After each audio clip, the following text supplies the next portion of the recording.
8 Kabupaten Jember. Jadi kita gugus 4 termasuk yang beruntung mendapatkan diseminasi ini. Jadi Bapak Ibu sebelumnya yang ada guru penggeraknya di sekolahnya sudah pernah mendapatkan ini ya.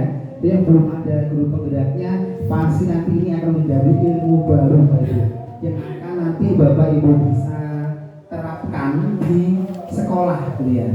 Jadi nanti akan ada paradigma atau pergeseran dari hal-hal yang sudah Bapak Ibu lakukan kemarin-kemarin menjadi hal-hal baru yang sesuai dengan zamannya. Ini yang kita tekankan. Bapak Ibu, kita beri applause yang meriah untuk calon guru penggerak angkatan ke-8 kelas 94B.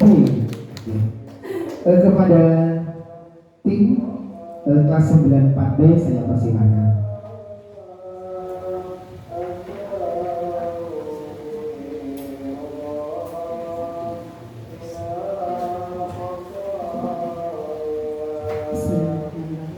Assalamualaikum warahmatullahi wabarakatuh. Bapak Ibu yang saya hormati, kami kelompok CDB Angkatan 8, kelompok 94B mau mengadakan diseminasi budaya positif.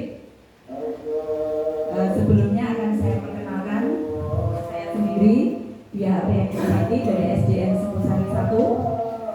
Kemudian teman saya ini adalah Bapak Anas Rozaki dari SMP 5. Yang kedua adalah Ibu Dina Kurnianing Tias dari SD Diana Kurnianing Tias dari SD Jember Kidul 2. Dan yang satu lagi adalah Duta Sapa Kabupaten Jember yaitu Ibu Dina Putu dari SMA Santo Paulus. Nah, sebelumnya Bapak Ibu,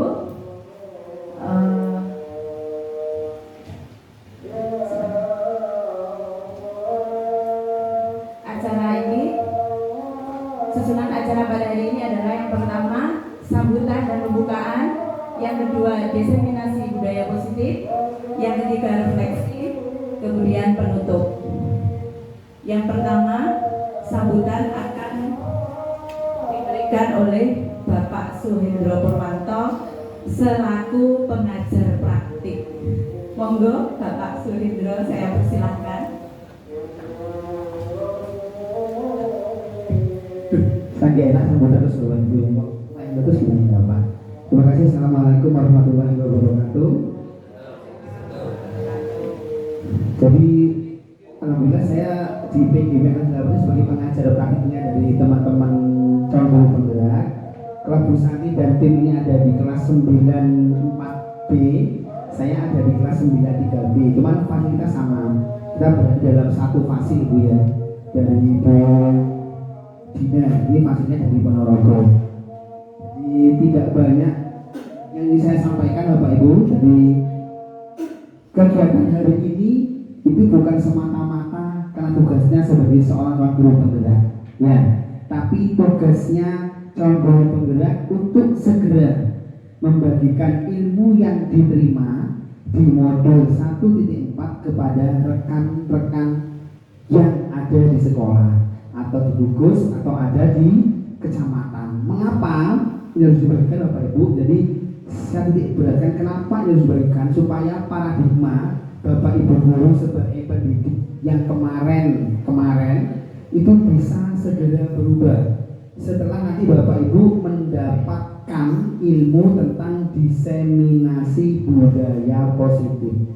Nanti ada beberapa paradigma yang secara detail akan disampaikan oleh calon guru penggerak, terutama paradigma tentang hukuman Bapak Ibu ya, yang selama ini dilakukan itu benar atau salah sih.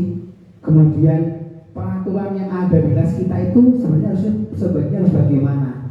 Kemudian kalau saya mengatasi siswa saya yang bermasalah, itu pakai apa caranya, bagaimana langkah-langkahnya. Nanti itu semua akan didiseminasikan di dalam budaya positif oleh calon guru penggerak ini. Harapannya setelah Bapak Ibu mengikuti diseminasi budaya positif ini, Bapak Ibu bisa membagikan kepada rekan-rekan yang ada di sekolahnya.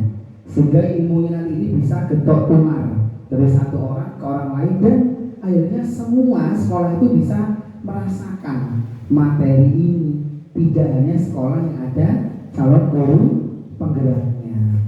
Kemudian juga mengucapkan terima kasih kepada tim calon guru penggerak kelas 9 4B. Mudah-mudahan kekompakannya, kerjasamanya akan terus berlanjut, tidak hanya di pendidikan guru penggerak, tapi sampai nanti setelah lulus, karena dampak perubahannya itu bahkan Bapak Ibu lakukan setelah Bapak Ibu lulus pendidikan. Itu wajib bahwa guru penggerak itu harus berubah, ya, berubah menjadi lebih baik lagi. Nah, Bapak Ibu yang belum mengikuti pendidikan guru penggerak, sekarang sudah dibuka pendaftaran calon guru penggerak angkatan ke-10.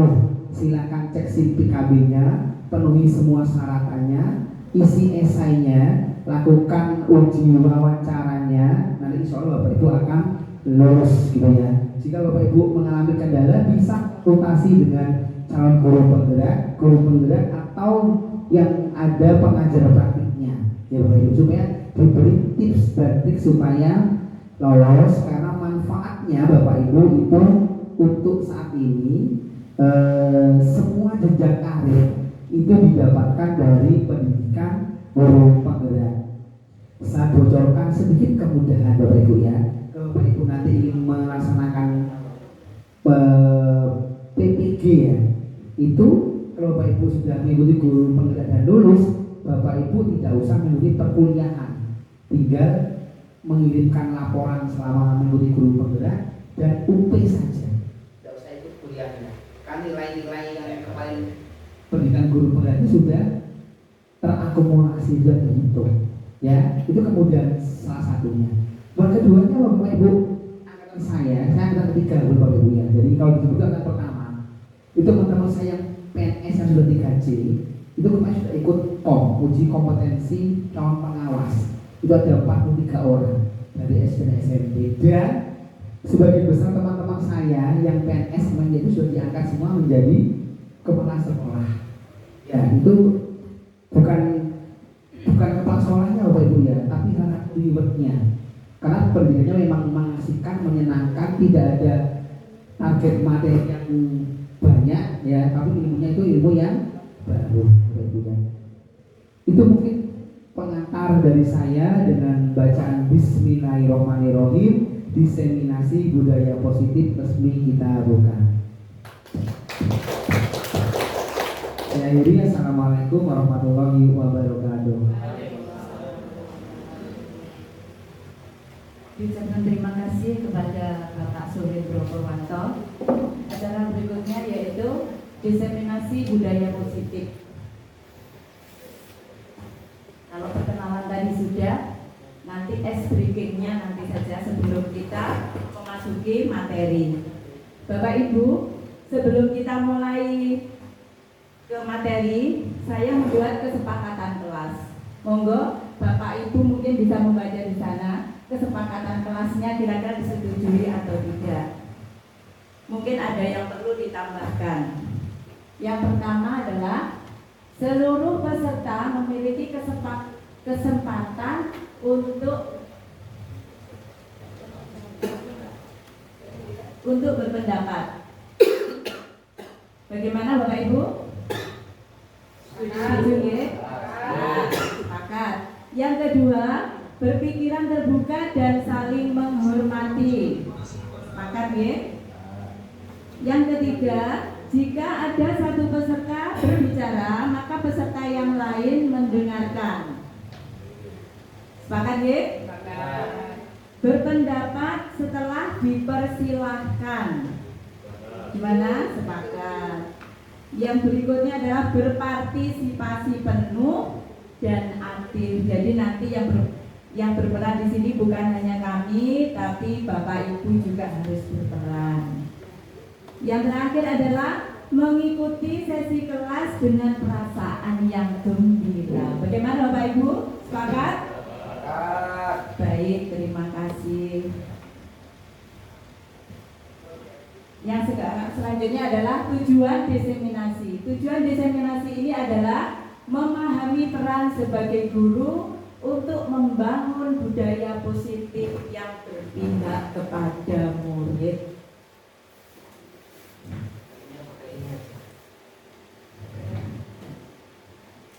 Nah, untuk membuka ini ini ada refleksi diri pembukaan. Bapak Ibu tentunya punya pengalaman selama menjadi murid ya. Nah, sekarang Bapak Ibu menuliskan pengalaman menyenangkan dan menyakitkan selama menjadi murid. Nanti akan kami bagikan kertas yang warna merah itu pengalaman yang tidak menyenangkan. Terus ini kertas yang warna merah, pengalaman yang menyenangkan dan menyakitkan selama Bapak Ibu menjadi murid, dituliskan di kertas berwarna merah. Kemudian yang kertas berwarna hijau, yaitu Bapak Ibu sekarang kan berperan sebagai guru ya. Nah, Bapak Ibu pasti memimpikan murid yang bagaimana yang Bapak Ibu inginkan. Tolong nanti ditulis di kertas yang hijau. Ditulis di Bapak Ibu. Setelah ditulis nanti ditempel di sini. Monggo Bu Diana dibagikan. Monggo dituliskan. Ini adalah peran penjenengan semua, dituliskan nanti semuanya.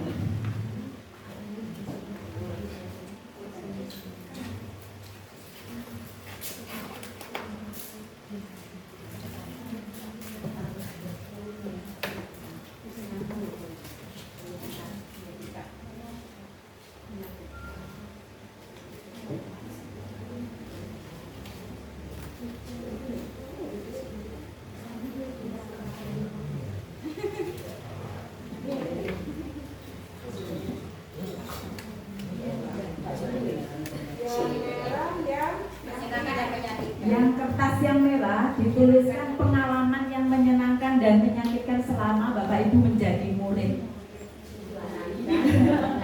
Yang ingat saja, biasanya yang paling menyenangkan itu apa? Misalnya mempunyai guru yang bagaimana.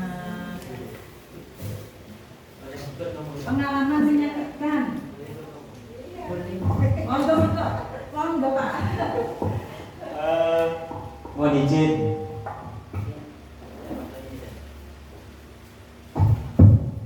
Bapak Ibu ikut ngomong ya. Jadi ini sebagai contoh saja Bapak Ibu, kami yakin panjenengan semua memiliki pengalaman ketika masih sekolah. Contohnya seperti saya sendiri itu masih ingat sampai sekarang dengan model pengalaman yang menyenangkan. Kalau menyenangkannya adalah kebetulan saya itu tinggalnya di desa, sekolah saya juga dekat sungai. Yang paling berkesan saya adalah kalau sekolah itu nyebur sungai itu. Mandi, jadi mandi di sungai. Kalau di sini kan di perkotaan. Yang tidak menyenangkan itu adalah yang sering menyakitkan adalah ketika mengerjakan PR, PR-nya tidak dikerjakan, saya mendapatkan hukuman, soalnya lebih sulit dari lebih banyak. Kayaknya itu sering terjadi sampai sekarang, sampai saya jadi guru juga saya terapkan. Ternyata begitu. Nanti kita jelaskan lebih detailnya ini Bapak Ibu. Monggo yang sudah selesai bisa ditempel di sini.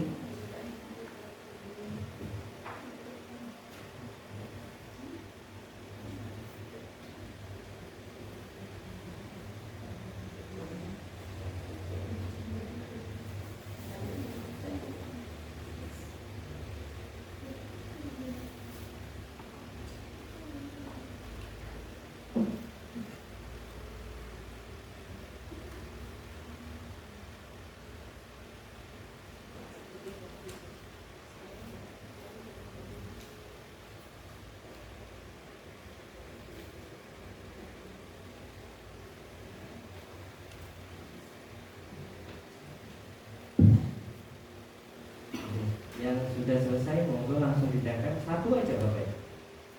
Satu aja. Kita flashback ke masa-masa kita kecil atau masa-masa kita sekolah di SMK.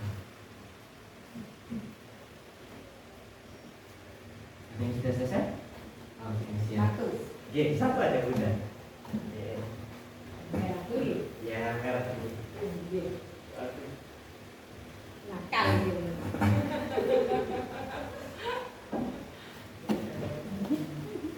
Biasanya kalau bapak-bapak ini bolosan gitu. Kalau bolos mungkin tidak ya Pak, tidak salah maksudnya.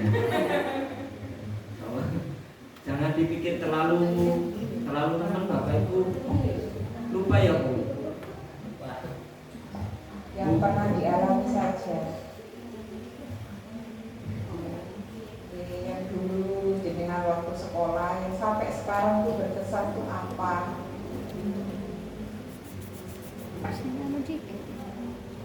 Merah belum. Yang merah di sini.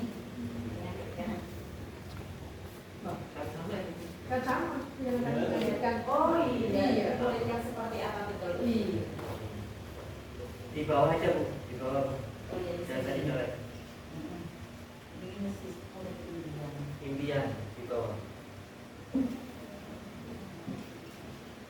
Ya.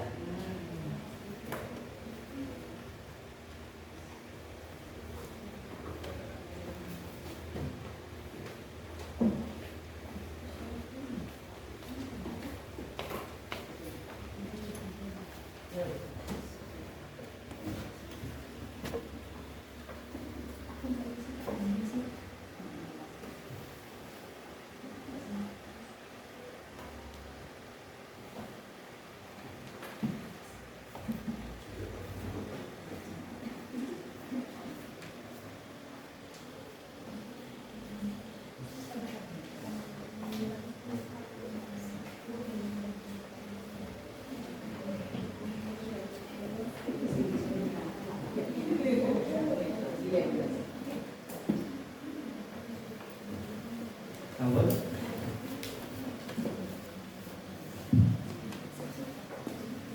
Yang belum, yang mengumpulkan terakhir dapat hukuman. Di kanan ada apa? Sama ini. Nah, oke.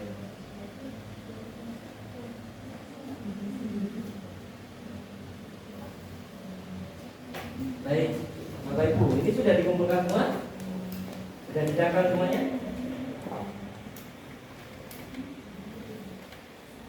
Bisa bantu saya? Dengan bacakan salah satu dari sini. Mohon izin, ini dibacakan ya? Boleh. Boleh ya? Boleh. Enggak. Dibacakan bebas, karena ini tidak ada namanya tadi. Iya. Oke. Baik, terima kasih Bapak. Saya bacakan acak ya. Saya tidak tahu punya siapa sekarang. Pengalaman menyenangkan. Memiliki guru yang sabar. Kemudian pengalaman menyedihkan. Pernah tidak bisa mengerjakan dan harus remedi berkali-kali. Semua? Betul. Satu aja. Oke. Baik. Ada yang mau baca lagi Bapak Ibu? Saya. Monggo, Bunda. Ya. Tidak saya sendiri. Oh iya.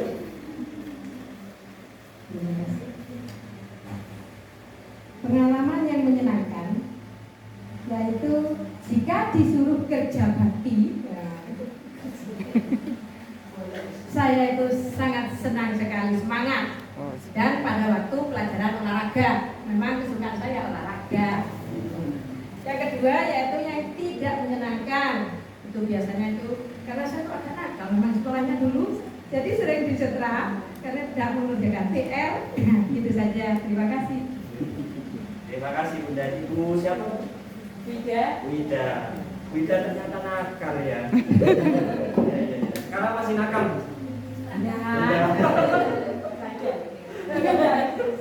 Kayaknya semuanya mesti punya pengalaman nakal nih. Kita coba satu lagi. Siapa? Tidak ada yang mau bacakan? Bapak-bapaknya. Dari bapak-bapak. Saya sendiri bapak nih. Saya bacakan aja. Ya. Dari yang menyakitkan dan menyenangkan. Saya bacakan satu yang paling bawah. Pengalaman menyenangkan, punya guru yang pandai bercerita, suka dipuji, menyakitkan. Suka dipuji. Sorry, saya ulang. Pengalaman yang menyenangkan yaitu punya guru yang pandai bercerita dan suka dipuji. Kemudian menyakitkan, punya guru matematika yang killer. Kemudian murid impian di sini adalah murid yang bahagia saat belajar dengan saya. Bahagia, konotasi bahagia kira-kira menurut panjenengan semua bagaimana? Ada yang tahu? Bahagia itu apakah selalu ketawa terus? Betul. Gitu kan? Tidak ya? Kemudian di sini harapan. Murid yang cerdas, aktif, mandiri, kreatif, dan berakhlak. Ini kayaknya visi misinya sekolah sudah diangkat. Oke, lanjut. Mempunyai murid yang mendengarkan, memperhatikan setiap saya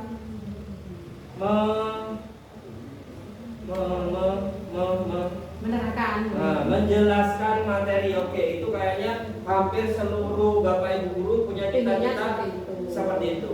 Saya yakin apa yang dituliskan di sini itu semuanya benar, tidak ada yang salah.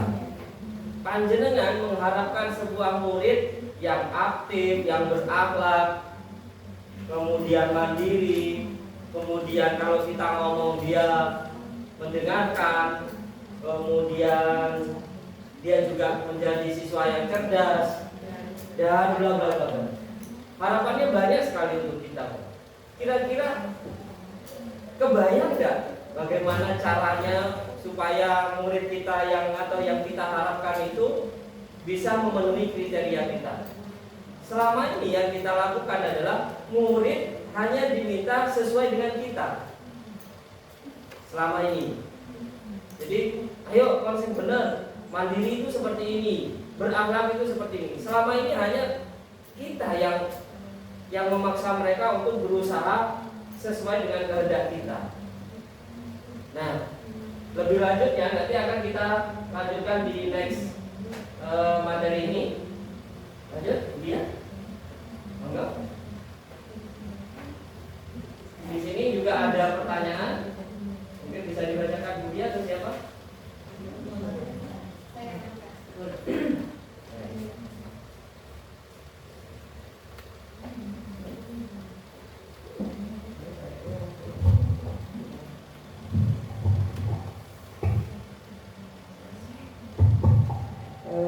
Baiklah, ini ada pertanyaan pemantik. Apakah yang dimaksud dengan disiplin dan nilai-nilai kebajikan?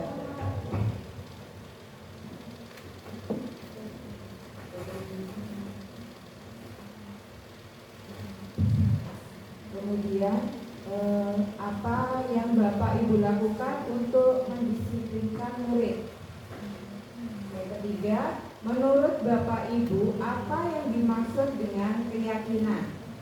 Kemudian yang keempat, apa perbedaan hubungan dengan konsekuensi?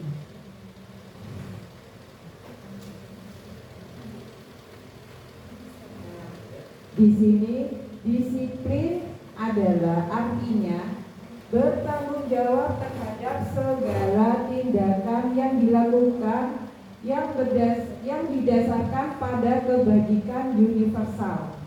Sedangkan kebajikan universal adalah nilai-nilai kebajikan yang disepakati bersama dan berlaku secara universal lintas agama, suku, budaya, bahasa maupun latar belakang. Dari sini motivasi dan perilaku manusia. Di sini ada Diana Gosen, kebetulan namanya mirip saya. Diana tetanggaan dengan saya kebetulan di perumahan. Dalam bukunya Restructuring School Disiplin menyatakan ada 3 motivasi perilaku manusia. Yang pertama, untuk menghindari ketidaknyamanan atau hukuman. Kemudian yang kedua, untuk mendapatkan imbalan atau penghargaan dari orang lain. Yang ketiga, untuk menjadi orang yang mereka inginkan dan menghargai diri sendiri dengan nilai-nilai yang mereka percaya. Rata-rata yang namanya hukuman ini pasti akan berdampak langsung kepada yang bersangkutan. Misalkan datang terlambat, disuruh lari lapangan misalkan. Jadi itu langsung berdampak, itu berupa hukuman. Otomatis untuk menghindari itu biasanya anak-anak itu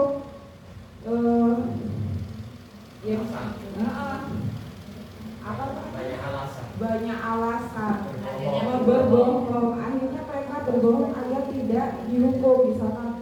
Misalkan padahal dia bangun kesiangan, alasannya sepedanya bocor Bu, jadi akhirnya dia berbohong agar tidak mendapatkan hukuman.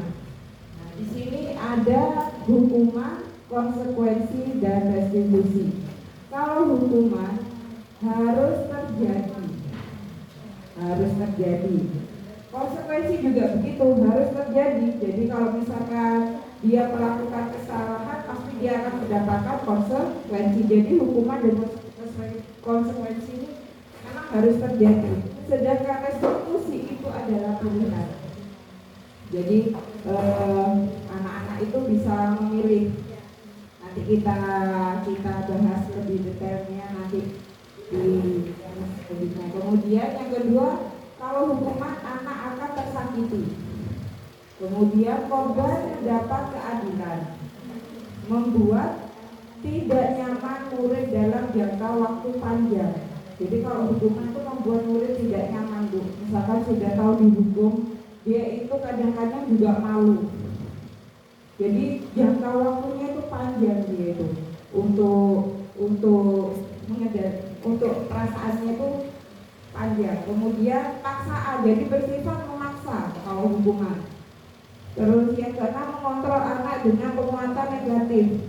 Jadi awas kamu ya kalau melakukan itu lagi, misalkan kata-kata seperti itu. Kemudian murid membenci peraturan. Jadi rata-rata anak itu membenci peraturan. Ya contohnya seperti yang Bapak Ibu mungkin tadi dituliskan, nggak mengerjakan PR dihukum. Itu jadi hanya membenci peraturan itu. Kemudian konsep diri buruk. Yang ke-10, anak akan cenderung menyembunyikan kesalahan. Yang ke-11, perilaku pasif dan agresif meningkat.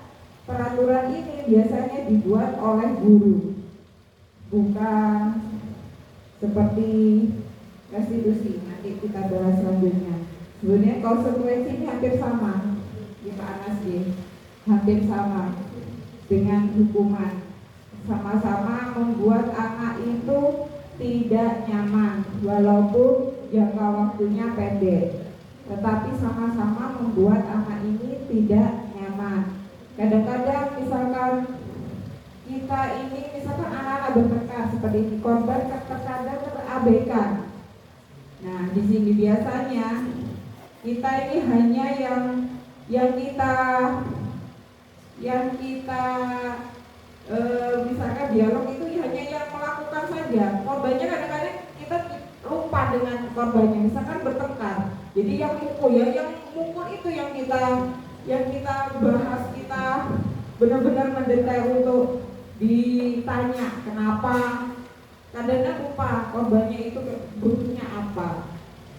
Kemudian memerlukan monitoring, murid menghormati peraturan.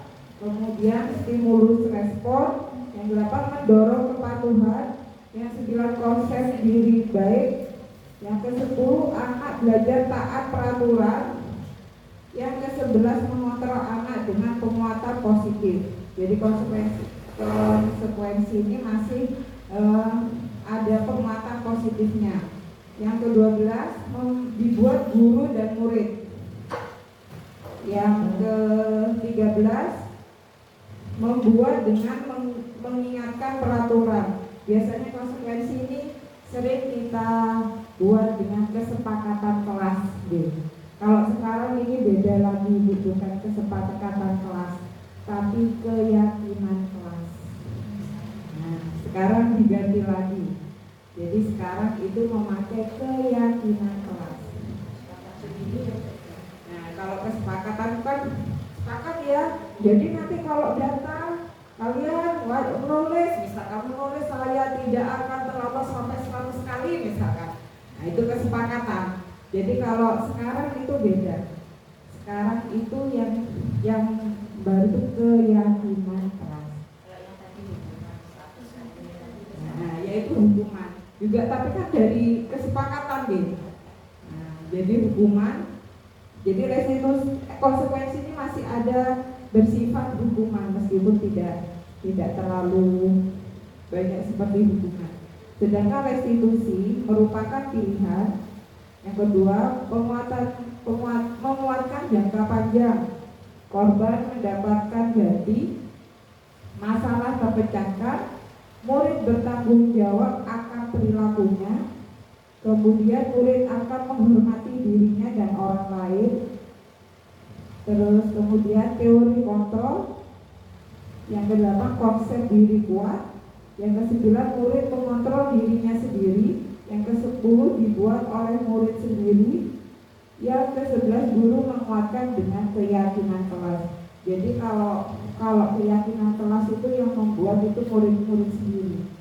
Kita sebagai guru hanya menguatkan saja. Begitu. Monggo selanjutnya. Nah, ini sekarang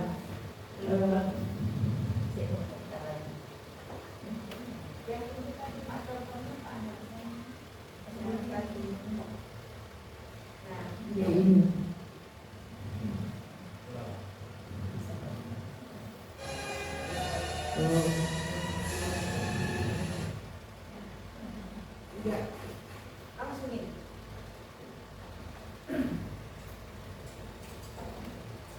Baik Bapak Ibu, itu tadi sekilas penjelasan tentang hukuman, konsekuensi, dan restitusi.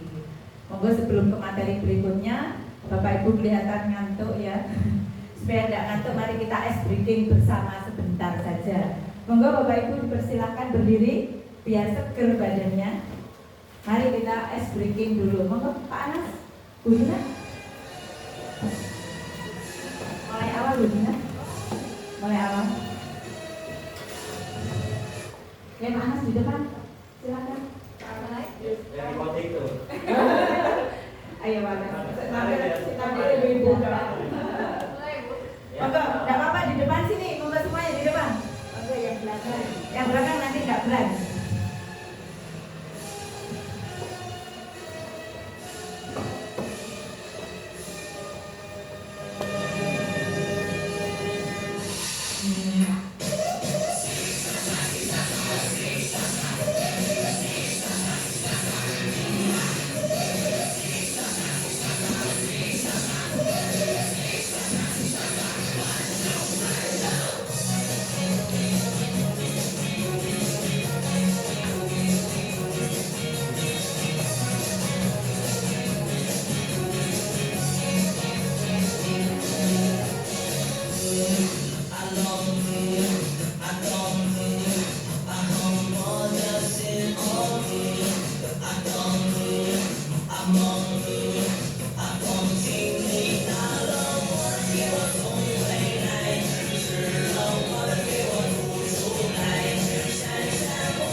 kasih Bapak Ibu.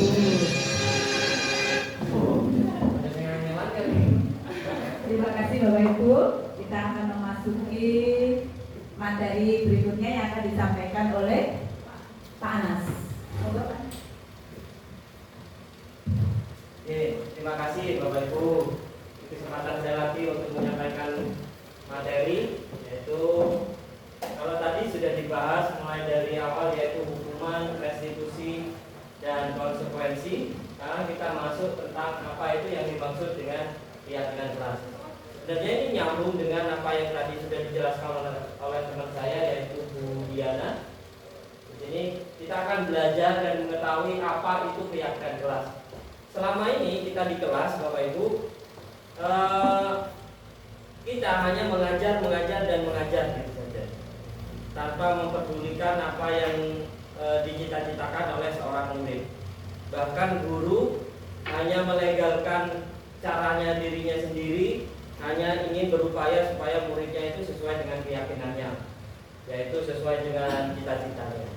Tapi hal itu terkadang kita ada masalah sedikit.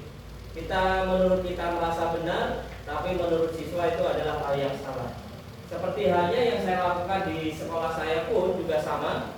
Selama ini yang kita lakukan di sekolah itu adalah banyak sekali kekurangan. Kita belum paham dengan materi yang dipelajari pada calon guru penggerak ini, Bapak. Jadi banyak sekali ilmu yang saya dapatkan, kemudian saya coba terapkan di lembaga saya. Pelan-pelan saya ajak mereka untuk bisa memahami apa yang dimaksud dengan salah satunya yaitu keyakinan kelas. Seperti halnya beberapa hari yang lalu sampai kita belain ini Bapak Ibu. Malam-malam kita masuk di ajaran baru, kita adakan Zoom. Kebetulan di lembaga kami itu kita mengadakan sebuah Zoom meeting hanya membahas tentang keyakinan kelas. Satu topik saja. Itu kita sampai setengah 11 malam. Tidak kerasa. Kita habis maghrib, kemudian istirahat sebentar karena kita melanjutkan sampai isya, istirahat, mereka isoma, kemudian lanjut sampai setengah 11. Padahal yang dibahas hanya satu, yaitu keyakinan kelas. Ini sangat menarik Bapak Ibu.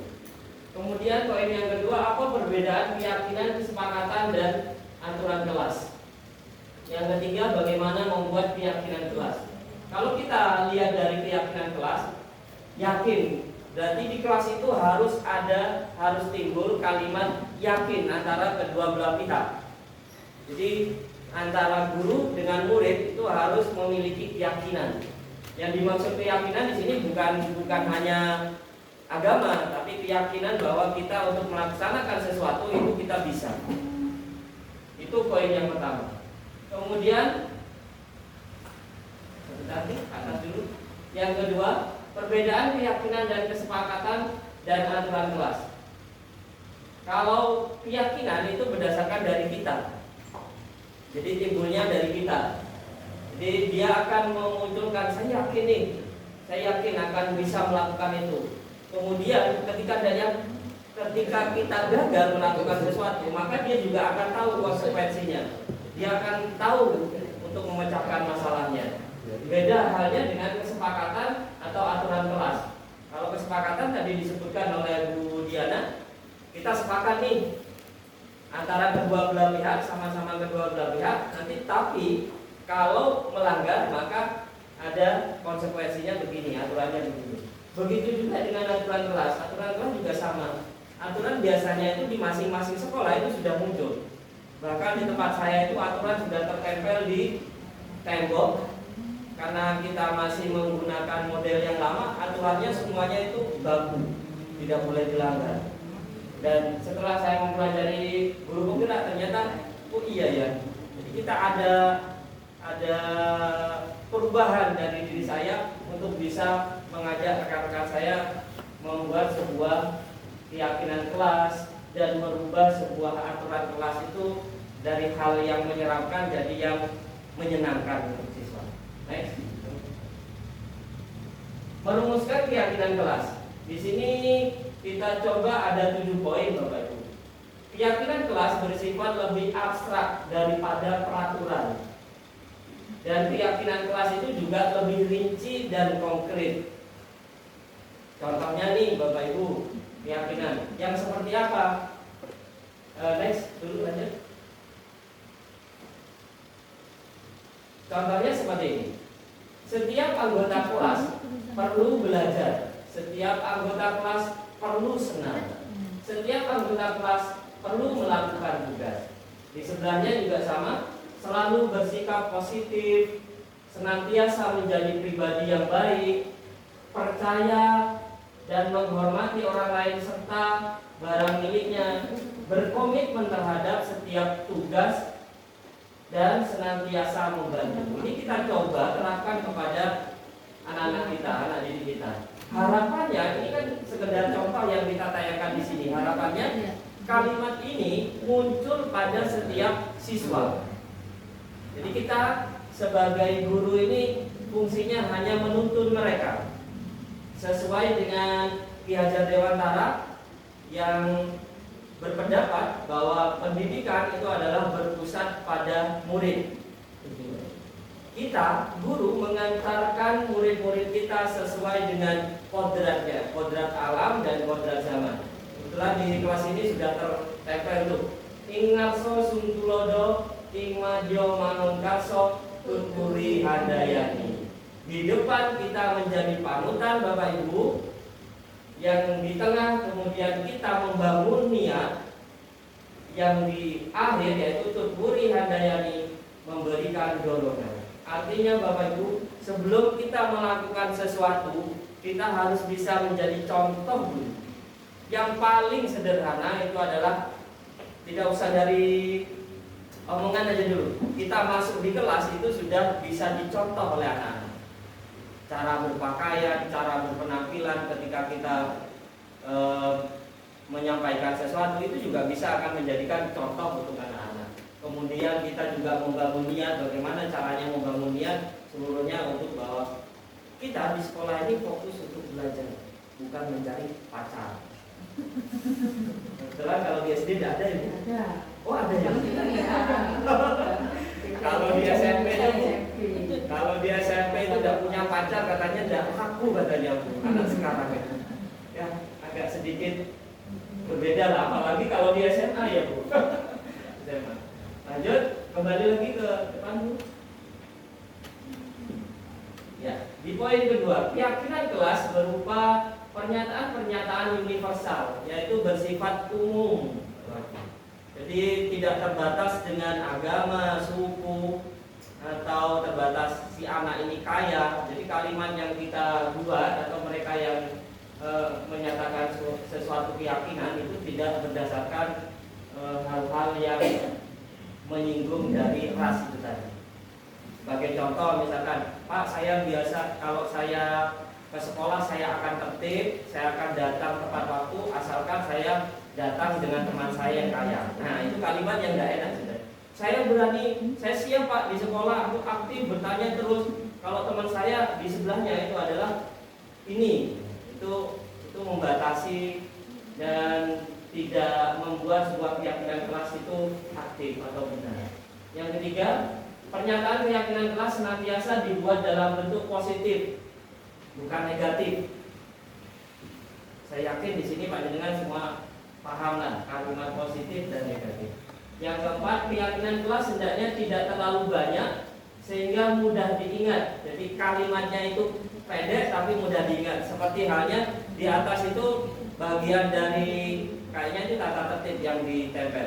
Tapi kalimatnya sederhana, mudah diingat. Buanglah sampah pada tempatnya.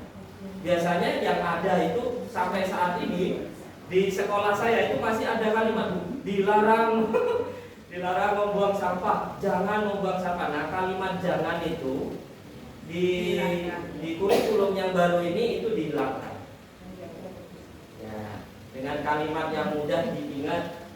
Kemudian lanjut nomor 5, keyakinan kelas sebaiknya sesuatu yang dapat diterapkan di lingkungan tersebut. Karena kita berada di lingkungan sekolah, ya kita coba bentuk keyakinan itu yang berada di lingkungan sekolah. Kita ada di kelas nih, buat keyakinan kelas dan seterusnya.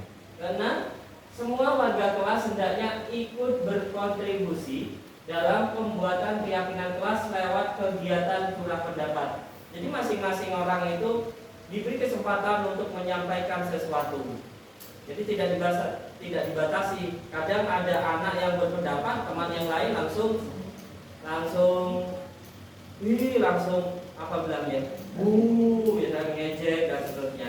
Itu membuat teman yang satunya itu terbatas gitu untuk berekspresi.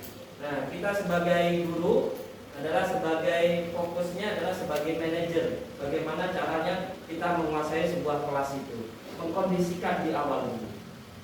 Lanjut, yang ketujuh, bersedia meninjau kembali keyakinan kelas dari waktu ke waktu. Keyakinan kelas itu dibuat hari ini, kita buat nih, hanya ada 5. Besok kita berubah ada tambahan 7. Tidak mengapa Bapak Ibu. Jadi tidak saklek seperti aturan. Kalau aturan sudah ada aturan, kita ada 17. Udah 17 itu yang kita tempel. Padahal setiap hari atau setiap bulan, setiap minggu, setiap tahun dan seterusnya itu ada perkembangan. Dan tiap kelas itu juga berbeda-beda. Lanjut. Contoh, tidak? Lanjut.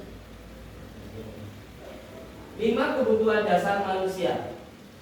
Yang pertama yaitu bertahan hidup, cinta dan kasih sayang, penguasaan pengakuan atas kemampuan, kebebasan kebutuhan akan pilihan, dan yang terakhir yaitu kesenangan atau kebutuhan untuk merasa senang. Bapak Ibu, kita punya 5 kebutuhan dasar manusia, khususnya dalam pendidikan.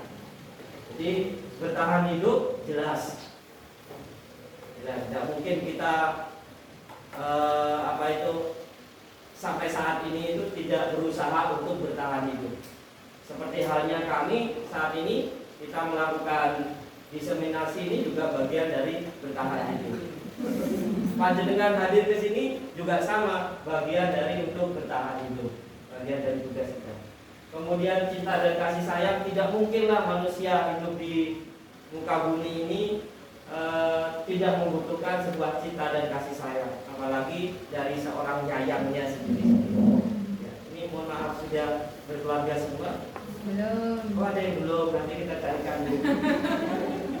Ya, kebetulan tadi juga di tempat saya, sebelum saya hadir di sini, Bapak Ibu, saya membuka ada mahasiswa dari mahasiswa PPG juga, guru juga yang datang ke tempat kami 2. Kemudian kelompok satu adalah mahasiswa PPG, yang satunya adalah mahasiswa dari UNED. Itu rata-rata mereka masih bujang. Kalau mau nanti saya perkenalkan. Lanjut, penguasaan, kebebasan, dan kesenangan. Penjelasannya seperti ini. Lanjut. Jadi bertahan hidup, kebutuhan bertahan hidup berhubungan dengan kesehatan. Jadi kesehatan, makanan, rumah kita, juga kebutuhan dari seks. Ini kayaknya saya baca seks itu ada guru IPA, guru SD ya. Jadi kalau di tempat kami bahas soal seks itu sedikit riskan, jadi harus diluruskan. Anak-anak itu langsung padahal ini bukan hal yang tabu, tapi hal yang harus mereka ketahui. Saat ini kalau zaman kita, ketika kita SD, ketika kita SMP, kita mendengar soal seks itu sudah kayaknya hal yang perlu disenyum-senyum gitu loh. Tapi saat ini kita coba kita edukasi para anak didik kita, termasuk teman-teman kita sebagai seorang guru, bahwa untuk menjelaskan tentang seks itu sudah harusnya mulai dini, yaitu mulai dari kalangan SMP. Kurang tahu kalau di SD apakah sudah mulai? Oh, sudah ada ya. Mungkin dari jenis kelamin, kalau ini ciri-cirinya laki-laki dan perempuan gitu ya. Oh, sudah ada ya. Alhamdulillah. Jadi lanjut, kemudian cinta dan kasih sayang, kebutuhan yang berhubungan dengan koneksi sosial, dicintai orang tua, kemudian dicintai guru dan dicintai teman. Ini yang sering kita lakukan, kita berupaya nih Bapak Ibu, supaya anak didik kita itu cinta pada kita. Cintanya ya terbatas, mereka itu senang dengan kita, yaitu kinerja kita itu adalah baik dan bagus. Bukan cinta yang konotasi yang lain ya. Jadi kalau saya ingat sedikit, ada anak-anak kita atau murid saya sendiri itu kalimat cinta itu sampai terbawa. Ini saya bawa kepada teman saya sendiri. Kebetulan beliaunya sudah tidak dinas di tempat saya.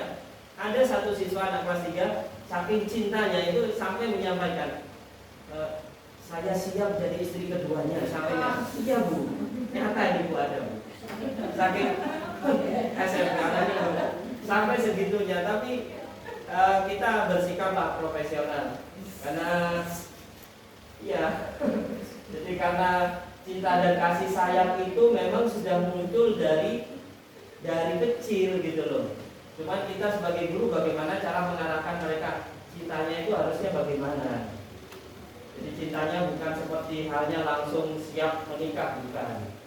Kemudian penguasaan, kebutuhan untuk diakui kemampuannya, prestasi dianggap berharga. Nah, setiap siswa yang memiliki prestasi terkadang kita lupa memberikan apresiasi kepada mereka, sekecil apapun. Khususnya saya sendiri, ketika anak itu bisa menjawab 1 tambah 1 atau perkalian berapa, oh bagus le. Kalimat bagus itu sudah membuat mereka senang. Tidak selalu harus diberikan dengan hadiah atau piala atau uang, tidak Bapak Ibu. Jadi ucapan saja membuat mereka sudah merasa bangga. Oh hebat sekali le, nilaimu dapat 4. Dapat 4 masih bagus Bapak Ibu. Terkadang kita ini keceplosan ngomong. Itu piro le untuk papat dulu kok, lebih terkadang kita keceplosan. Nah hal itu sudah kita hilangkan. Model-model lama itu sudah kita hilangkan.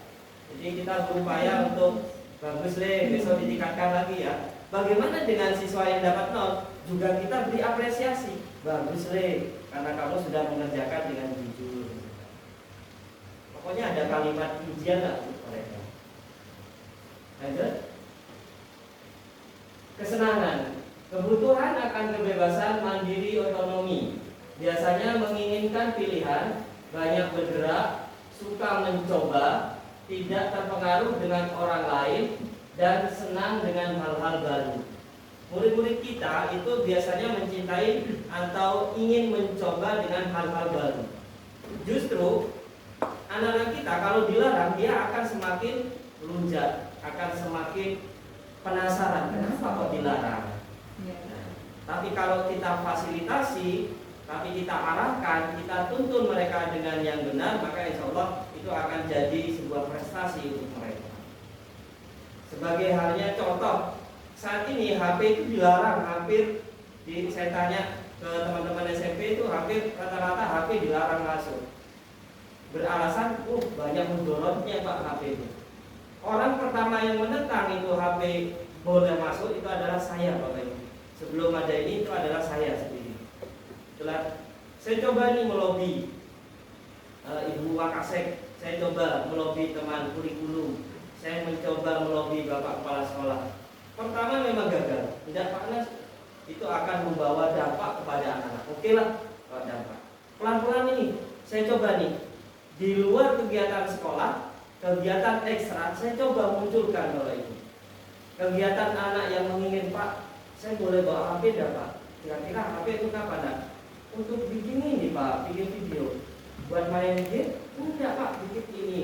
Coba deh, saya tonton, saya lihat. Ternyata dia bisa. Anak SMP kelas 1 itu sudah bisa ngedit Bapak Ibu. Saya belum bisa semahir mereka, tapi mereka sudah bisa. Mereka belajarnya otodidak. Belajar dari mana? Belajar semuanya dari media itu. Bahkan anak main game pun tidak ada tutorialnya, tapi mereka bisa. Artinya berarti para siswa kita itu memiliki kemampuan yang bagus gitu loh. Terkadang kita mengabaikan itu, wah itu jelek deh. Oke lah, kita arahkan pelan-pelan. Alhamdulillah. Jadi di awal kemudian saya bikin gebrakan nih, ayo bikin konten yuk, konten sederhana. Saya angkat tentang kurikulum merdeka. Apa perbedaan Umar dengan K13? Saya angkat, saya buat sebuah video, kemudian mereka share di TikTok, di IG. Alhamdulillah, ada yang nonton. Termasuk salah satunya adalah kepala sekolah. Kok bagus nih Pak Anas? Buat lagi dong, buat lagi. Pak, HP tapi kalau itu boleh dong Pak, izinkan anak-anak itu membuat ya videonya itu di jam sekolah, boleh nggak Pak? Kita angkat. Boleh, sudah silakan. Tapi ya, anak-anak yang itu saja ya oke. Awalnya anak hanya komunitas saja, hanya sekelompok.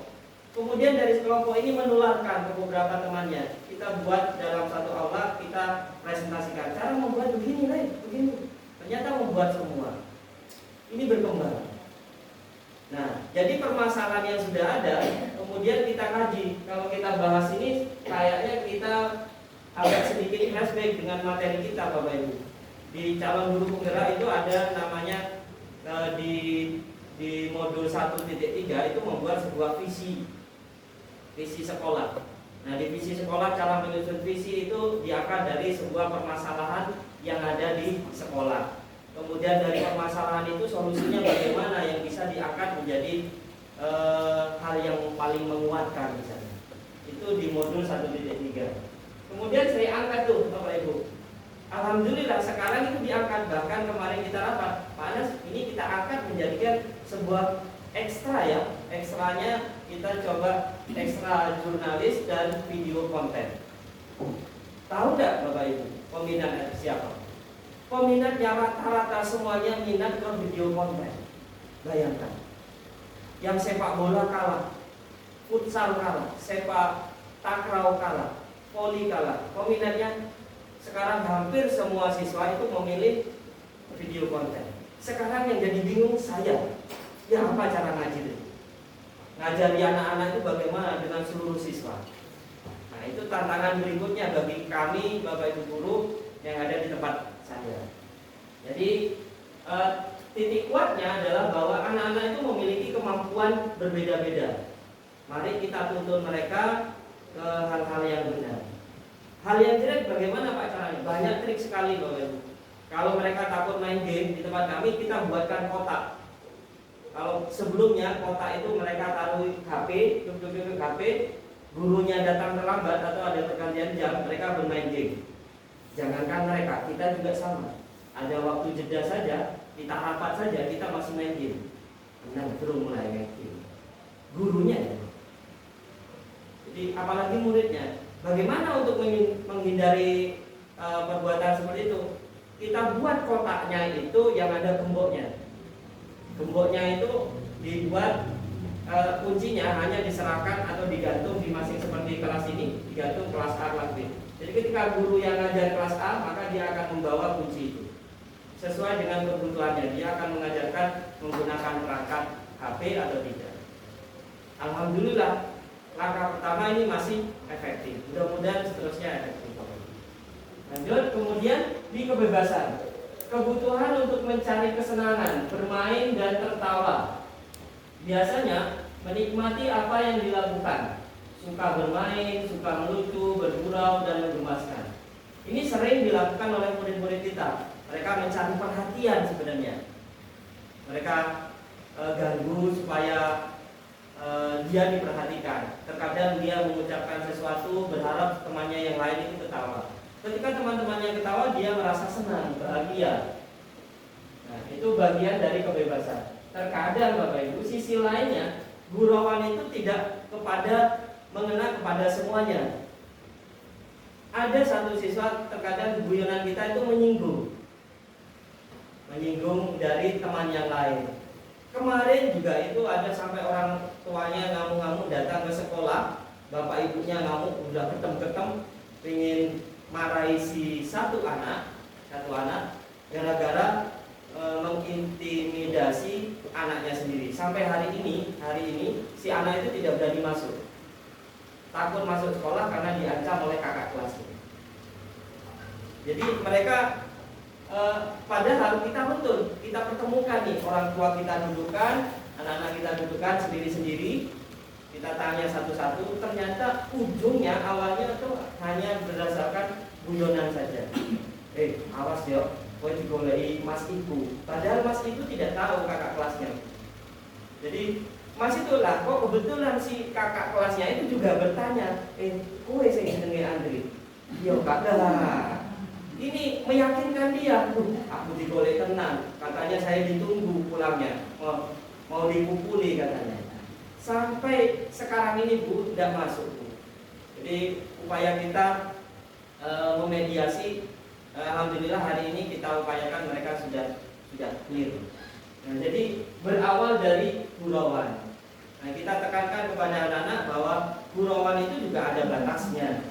Panjenengan harus juga bisa menguasai itu. Dan kadang ada anak yang juga pendiam, tidak bisa diajak video dan seterusnya. Itu bisa kita berikan paparan kepada anak-anak. Di bagian keempat biar Bu Dina saja jelaskan. Ya. Baik Bapak Ibu, dari materi yang awal tadi kan kita sudah mempelajari tentang hukuman, konsekuensi, restitusi, ada keyakinan kelas, ada kesepakatan, kemudian satu lagi ada aturan. Mungkin Bapak Ibu ada yang tidak paham, monggo, mungkin ada yang perlu ditanyakan, silakan, kami bersedia menjawab. Silakan tanyakan, kalau tidak bisa kami jawab saya buat PR. Kalau Monggo, bisa Bapak saya Ibu. jawab sekarang, kita jawab sekarang. Monggo. Bisa dilihat hukuman, antara hukuman, keyakinan kelas, jika Bapak Ibu tidak paham, monggo silakan ditanyakan. Silakan Bu. Monggo. Bu Laila dulu. Maaf, terkait dengan hukumannya. Ya. Hukuman itu biasanya akan bersumber dari tata tertib di sekolah. Nah, oleh karena itu, ketika tata tertib itu sudah disepakati dan diyakini, setelah diyakini karena dilaksanakan. Ketika itu hanya sebuah restitusi atau bukan sebuah hukuman, apakah itu bisa berdampak? Nah, kita kan mau mencoba mengaplikasikan apa yang disampaikan di sini. Nah, kira-kira itu kan kita belum pernah mencoba apakah itu bisa berdampak. Contohnya ketika tidak berdasi, matanya harus lengkap, contoh sederhana. Ketika tidak berseragam lengkap, itu maka yang selama ini memang ada hukuman, tapi hukuman yang sifatnya lebih, misalkan ya contohnya dia harus memungut sampah seperti itu. Itu punya hukuman atau konsekuensi atau punya restitusi seperti itu. Terima kasih. Sampai ya, saya jawab ya. Oke. Jadi sebenarnya begini Bu, yang bersifat fisik itu bagian dari hukuman. Kalau tadi ditanya apakah itu misalkan bersihkan kloset atau apa, itu bagian dari fisik. Fisik itu masuk ke ranah hukuman. Jadi apakah bisa, bagaimana tata tertib yang sudah ada kemudian bisa kita implementasikan ke sekolah dengan cara ini sebagai contoh Bu. Di tempat saya itu kemarin ketika MPLS saya coba nih apa yang didapatkan, ini ilmu baru buat kami Bu. Kemudian saya terapkan di sekolah saya dengan contoh, saya coba berikan paparan kepada anak-anak, kalau nanti ada belnya bunyinya adalah kapal laut yang bunyinya tong. Jadi kita tidak pakai bel biasa, ting ting ting ting, atau anak-anak berdiri baris. Nah itu sudah tidak kita pakai. Kita coba yang lain yang belum biasa mereka dengar. Bel kapal laut kita bunyikan. Pertama kita menggunakan durasi 5 menit. Sebelum ini dibunyikan, saya berikan paparan kepada anak-anak. Anak-anak nanti kalau ada bunyinya ini, kalian baris di sini ya. Ya Pak, siap. Kita coba nih Bu. Mereka kembali ke kelasnya, kita bunyikan. Di pukul 8 kita bunyikan. Kira-kira lari enggak mereka? Mereka berangkat ke lapangan, betul baris. Bahkan ada yang terlambat. Nah, yang terlambat itu kemudian saya coba nih berikan. Anak-anak, ini ada temanmu yang terlambat. Coba yang terlambat maju. Kira-kira tadi kesepakatan kita, mohon maaf, tadi kira-kira di awal tadi Pak Anas menyampaikan bahwa kalau ada bunyinya bel seperti ini maka langsung baris. Kira-kira temanmu ini apakah sudah melakukan hal itu? Belum Pak, langsungnya hukum. Hukum Pak, hukum. Dihukum seperti apa nih mereka? Ternyata dihukum suruh lari Pak, suruh bersih-bersih. Kemudian saya tawarkan nih. kira-kira kalau kalian terlambat ini kenapa? Pak, saya tidak dengarkan. Tadi saya masih di kantin, tadi saya masih di toilet, dan pokoknya alasannya macam-macam. Alasan apapun yang mereka buat sebenarnya hal yang sama kan? Ketika kita tanya itu hal apa? Jujur dan tidak sama, mereka juga akan mendapatkan hal yang sama. Kemudian saya tanya, coba deh jujur, siapa yang mau jujur melakukan menjawab pertanyaan saya, Pak? Saya tadi masih makan, memang tidak mendengarkan. Kira-kira itu apakah sudah sesuai dengan kita sesuai dengan apa yang saya sampaikan tadi? Tidak, Pak. Tidak, Pak, saya siap dapatkan sanksi. Itu bagian dari keyakinan. Sudah, Pak, nanti saya akan, kalau ada bunyi lagi saya datang tepat waktu. Kalau enggak bagaimana? Saya siap sudah, Pak, lari lapangan 3 kali. Kamu, Le? Ya, Pak, saya 3 kali. Kamu? Oh, dikit, Pak, 3 kali, 5 kali. Yakin kamu 5 kali? Iya, Pak, 5 kali. Dengan sombongnya diamnya 5 kali. Kemudian yang sebelah 10 kali, Pak. Nah, kemudian kita tawarkan Ibu. Yang mereka yang ada di depan kita tawarkan. Ini kesepakatan dari teman-temanmu begini. Kira-kira apakah sudah sepakat atau tidak kalian tentang sanksi untuk kalian sendiri? Ya, Pak. Oke, sudah, Pak, 3 saja, sholat banyak sudah, Pak. Jadi apa yang mereka keluarkan itu berdasarkan mereka sendiri, berdasarkan keyakinan mereka sendiri, tidak dibuat berdasarkan kita. Oke ya, bukan Pak Anas yang membuat, tapi kalian sendiri yang membuat sebuah keyakinanmu sendiri. Terima kasih. Saya belum mengalami nomor 3. Kemudian saya melihat di medsos dan sebagainya, kemudian belajar dari info dari yang teman-teman belajar dari kita, itu memang ini tadi yang merasa menggedar. Terima kasih. Jadi saya mencoba diawali kemarin di masuk ke hari Senin itu saya mencoba untuk membuat kesepakatan kelas gitu ya istilahnya ya. Tapi ternyata sampai di sini keyakinan kelas gitu kan. Jadi ini tadi ada 7 poin yang harus dilalui ya katakan kemarin. Jadi saya mencoba keyakinan kelas istilahnya sekarang. Itu kami karena megang kelas 6 itu sudah bisa lah anak-anak untuk membuat apa yang memang perlu kelas kita sepakati gitu saya istilahnya kemarin itu. Kemudian dia muncul dengan kata-kata sopan. Nah ini hanya kami menuliskan sopan begitu, tapi belum bisa susun lah itu masih dalam rencana. Nah ini sebaiknya apakah hanya muncul dengan kata sopan atau lebih perjelas sopan dalam hal apa itu perlu dijelaskan atau tidak susunan kalimatnya. Kemudian datang tepat waktu, gitu. Kemudian ada kata tolong gitu yang jadi itu saya rasa penting lah itu anak-anak kan dengan teman aja kita tidak mau mengatakan minta tolong, bahkan dengan orang yang lebih dewasa saja itu terlupakan gitu. Jadi saya karena di rumah misalnya mereka itu kan banyak pembantu gitu kan. Jadi kata-kata tolong itu kami munculkan.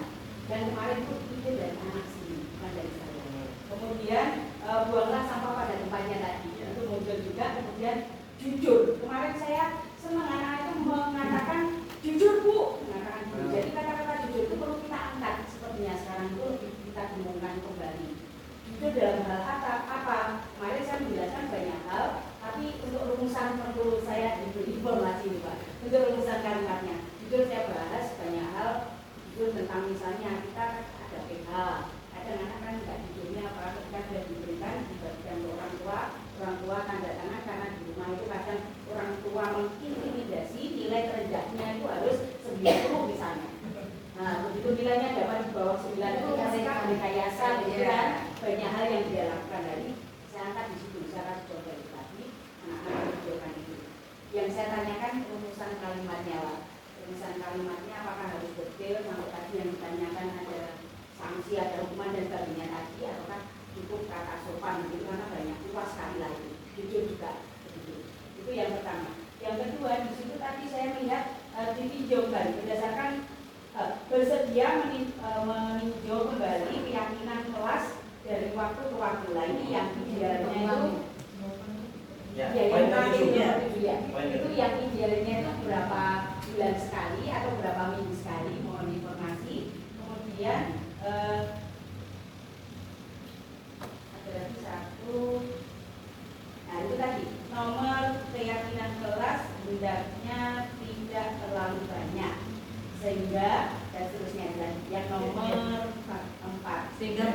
sudah Itu jadi paham. idealnya berapa?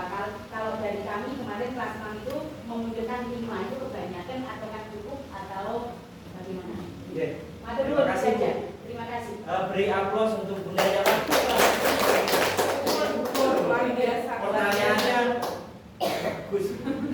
Karena memang belum tahu Pak, kami pengen tahu. Sebenarnya apa yang jenengan lakukan itu sudah mencerminkan dari apa yang kami pelajari. Satu. Yang kedua, kalau pertanyaan panjenengan apakah ada batasan kita membuat sebuah keyakinan kelas? Tidak. Disesuaikan dengan kondisi masing-masing. Karena setiap kelas itu akan berbeda keyakinannya. Jangan samakan kelas 6A, 6B, 6C itu dengan keyakinan yang sama, tidak bisa Bapak. Jadi kita buat keyakinan di kelasnya itu bagaimana? Berdasarkan kemampuan siswa, berdasarkan apa yang diharapkan siswa, dan dia yakin untuk bisa melaksanakannya. Kemudian kalimatnya apakah hanya pendek saja? Tidak, Bu. Juga sama, disesuaikan dengan kondisi. Jujur dalam hal monggo. Kalau perlu diangkat di sana jujur dalam hal apa, tidak apa-apa, diangkat saja. Karena konotasi atau pengertian jujur itu banyak sekali, sangat luas.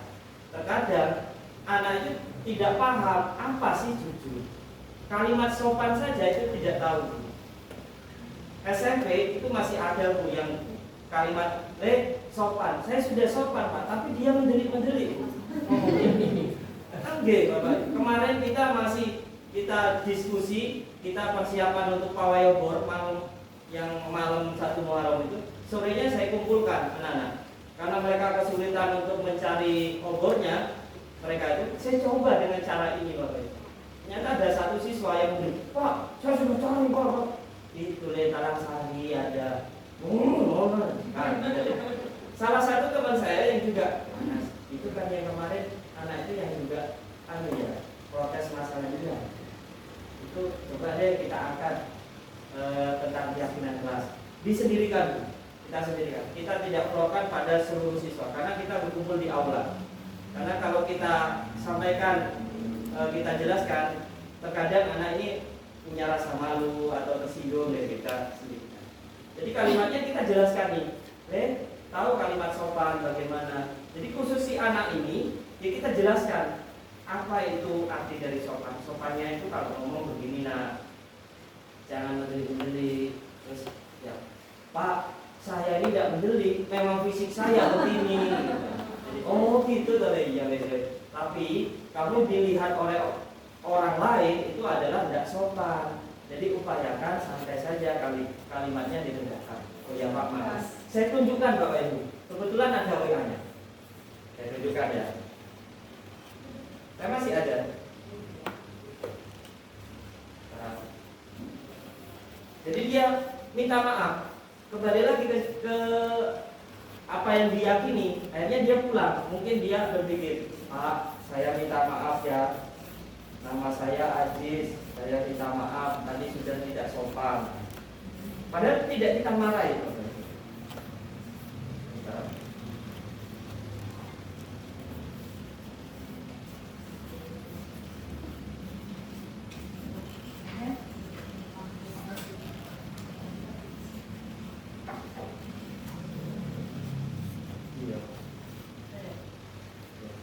Lanjut aja dulu. Termasuk yang mau dijelaskan begini kepada Ya, oke, monggo. Tadi ada yang belum terjawab. Pertanyaan dari Bu Pur, itu kalimatnya yang bagaimana? Kalau membuat kesepakatan itu bersifat kalimatnya kalimat positif saja. Iya, biasanya kalau peraturan itu tidak boleh kan gitu ya, dilarang memakai. Tapi kalau kesepakatan kelas itu kita bisa memakai kata-kata yang positif. Misalnya tidak boleh rame, itu bisa diganti dengan mendengarkan setiap penjelasan yang diberikan oleh guru. Jadi kata-kata dilarang rame sendiri pada saat dulu ya, tidak usah dipakai lagi. Kita memakai kalimat positif yaitu mendengarkan setiap penjelasan yang diberikan guru. Bisa upayakan agar masuk kelas tidak terlambat. Itu kan lebih anak-anak. Betul. Terus menerima perbedaan, saling menghargai sesama teman. Itu boleh dijadikan kesepakatan kelas. Kemudian memakai pakaian dengan rapi. Kan ini kalau aturan harus memakai baju tidak boleh dikeluarkan. Kemudian memakai sepatu harus hitam. Nah, itu kita menghindari kata-kata yang seperti itu. Kita buat kesepakatan yang dengan kalimat positif, yaitu memakai pakaian dengan rapi dalam segala, entah itu bajunya atau sepatunya. Kemudian bisa tidak bertengkar dengan teman, itu kan sudah termasuk kalimat positif itu.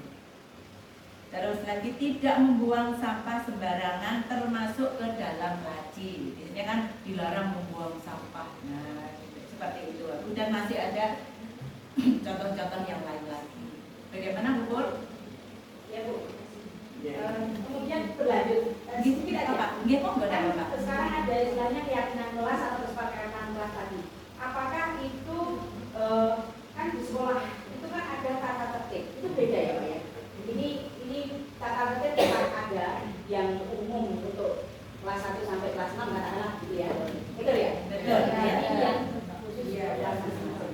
Jadi kalau misalnya kita punya paralel 6A 6B itu tidak harus sama ya? Sama. Ya, karena kemarin kita yang kelas 11 sudah membuat kesepakatan kelas, sedangkan saya kan belum. Kemudian terus dipadakai, berarti kan tidak bisa sama. Maka saya melakukan ini hasilnya tidak sama dengan hasilnya, tidak masalah karena masih sekolah. Apa kelas kita? Makasih Pak Bu. Jadi ini kita mengedukasi orang tua juga. Jadi orang tua terkadang itu kalau tanya ke panjenengan cuma, Pak nanti masuk, Pak anak saya masuk, tanpa ada kalimat Assalamualaikum, selamat pagi, memperkenalkan. Edukasi saya bagaimana Bapak Ibu? WA saya jadikan WA bisnis. Jadi WA bisnis langsung pesannya otomatis. Ya, selamat siang dengan saya Pak Ahmad Anas. Silakan sampaikan nama Anda, apa kepentingan Anda dari kelas apa. Saya edukasi begitu Bapak. Kemudian di wali murid saya sampaikan. Oh iya Pak, jadi mereka ketawa sendiri. Iya Pak, maaf. Remet dulu Pak, remet dulu. Ya, saya juga orang Madura tapi tidak segitunya gitu. Jadi alhamdulillah pelan-pelan. Iya, jadi orang tua juga sampai. Kadang yang tidak mengucapkan seperti itu memang sengaja Bapak Ibu tidak saya balas. Tidak saya balas. Jadi saya baca Bu. WA saya itu saya privat. Jadi Saya nggak suka.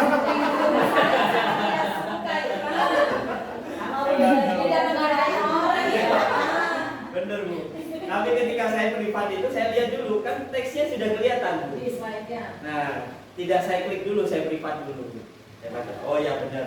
Baru kalau sudah benar saya nyalakan lagi kan. Oh nggih Pak, ada apa dan kepentingan apa dan itu bagian dari diri. Kadang ada kayak PBDB lagi Bu. Kalau sudah tidak kena mereka nanya, HP ini sudah bung. Sudah banyak itu yang nyerang. Sebenarnya yang rese itu orang tua ya Pak ya. Ya. Ya benar. Iya. Iya. Saya sudah paham ya. Saya tidak berani. Yang SD ya, yang SD itu yang riwe itu orang tua kan? Betul kan? Iya Bu ya. Jadi itu bagian trik saya mungkin bisa panjenengan kalau baik bisa panjenengan terapkan, tapi kalau ada salahnya kami mungkin bisa panjenengan aplikasikan. Tapi memang betul Bapak Ibu. Edukasi tidak hanya untuk anak saja, Ya. orang tua ya. Memang dalam WA itu kita memang harus yang anak lakukan tadi. Kita banyak cerita untuk edukasi orang tua. Dalam bahasa pendidikan kayak belajar kita bisa melihat tuh ini orang ini kok punya candera. Oke. Monggo, lanjut. Terima kasih Pak Anan. Selamat siang Bapak Ibu semuanya. Saya akan melanjutkan dari penyampaian oleh teman-teman saya tadi. Tadi Pak Anas bilang bahwa ini sesuatu yang baru bagi kami. Betul. Jadi kalau tadi Bu Pur sudah menyampaikan membuat keyakinan kelas, malah itu sudah dilakukan malahan ya. Bagi saya pribadi ini adalah sesuatu yang sangat baru. Apakah saya sudah melakukan? Saya mencoba kemarin ketika perwalian hari pertama dengan saya wali kelas di kelas 12 mengajar di SMA. Itu untuk membuat keyakinan kelas, karena buat keyakinan kelas tadi kan berangkat dari tata tertib ya, dari peraturan. Jadi kami di sekolah itu sudah ada buku tatib. Pak Joko tahu ya Pak ya buku tatibnya. Nah, dari buku tatip itu direview sebagian yang penting, kemudian baru itu diringkas menjadi kata-kata singkat yang menjadi keyakinan kelas. Dan kemarin kami membuat ada 3 keyakinan kelas di kelas saya. Itu adalah saling menghormati, bertanggung jawab, dan disiplin. Kenapa? Karena melihat dari, oh ini kalau kata-kata kasar nanti seperti ini. Nanti kalau nggak menghormati guru, nah itu sudah ada tata-tatanya. Baru diringkas menjadi satu kata yang simpel saja, tapi itu kebaikan yang universal. Jadi semua lintas agama, lintas suku itu bisa diterima. Jadilah keyakinan kelas. Gitu. Jadi saya kemarin 3 keyakinan kelas. Nah, kemudian tadi Bapak Ibu sudah menuliskan impian ya. Saya pengennya murid saya itu seperti ini. Nah, biar proses itu lancar, pembelajaran kita berjalan baik, kita buat keyakinan. Nah, tapi namanya anak, kita tahu tadi mereka punya kebutuhan yang bisa jadi tidak terpenuhi. Jadi misalnya anak itu punya kebutuhan kesenangan, tapi dia tidak terpenuhi. Akhirnya dia main, misalnya kalau di SD itu apa ya, mainan air gitu misalnya ya, nyiprat-nyiprati temennya. Nah akhirnya kan jadi masalah gitu. Nah bagaimana posisi kita sebagai guru dalam mengatasi permasalahan tersebut. Nah ini di bagian 4 kita akan belajar tentang posisi kontrol sebagai guru. Nah ini kita refleksi apa ya, mengingat aja ya kita selama ini bagaimana. Nah yang pertama ada guru yang sebagai penghukum ya. Jadi salah muridnya langsung dihukum, entah itu hukumannya itu ada kaitannya atau tidak, yang penting anak ini dihukum. Bahkan mungkin dengan emosi kita ya, entah itu dengan membentak, dengan verbal ataupun nggak tanpa tanya alasan anak itu terlambat misalnya, udah kamu langsung lari. Nah kesalahannya adalah terlambat, tapi disuruh lari itu hukuman. Jadi hukuman itu tidak ada hubungannya dengan kesalahannya, itu hukuman dan dilakukan dengan emosi gitu ya. Nah itu. Tapi kalau tadi konsekuensi, maka itu masih ada hubungannya. Jadi misalnya dia menumpahkan minuman temannya, oh berarti dia harus membersihkan. Itu kan masih ada hubungannya. Itu konsekuensi. Nah yang disarankan, yang menjadi hal yang baru buat kita semua, buat kami, itu adalah yang restitusi. Nah, bagaimana kita bisa melakukan itu? Kita harus paham posisi kontrol kita sebagai guru ada di mana. Bisa jadi kita dulu, saya bisa jadi sebagai penghukum. Jadi menghukum murid, salah hukum gitu ya. Bisa jadi dengan emosi juga. Gitu. Lalu guru sebagai pembuat rasa bersalah.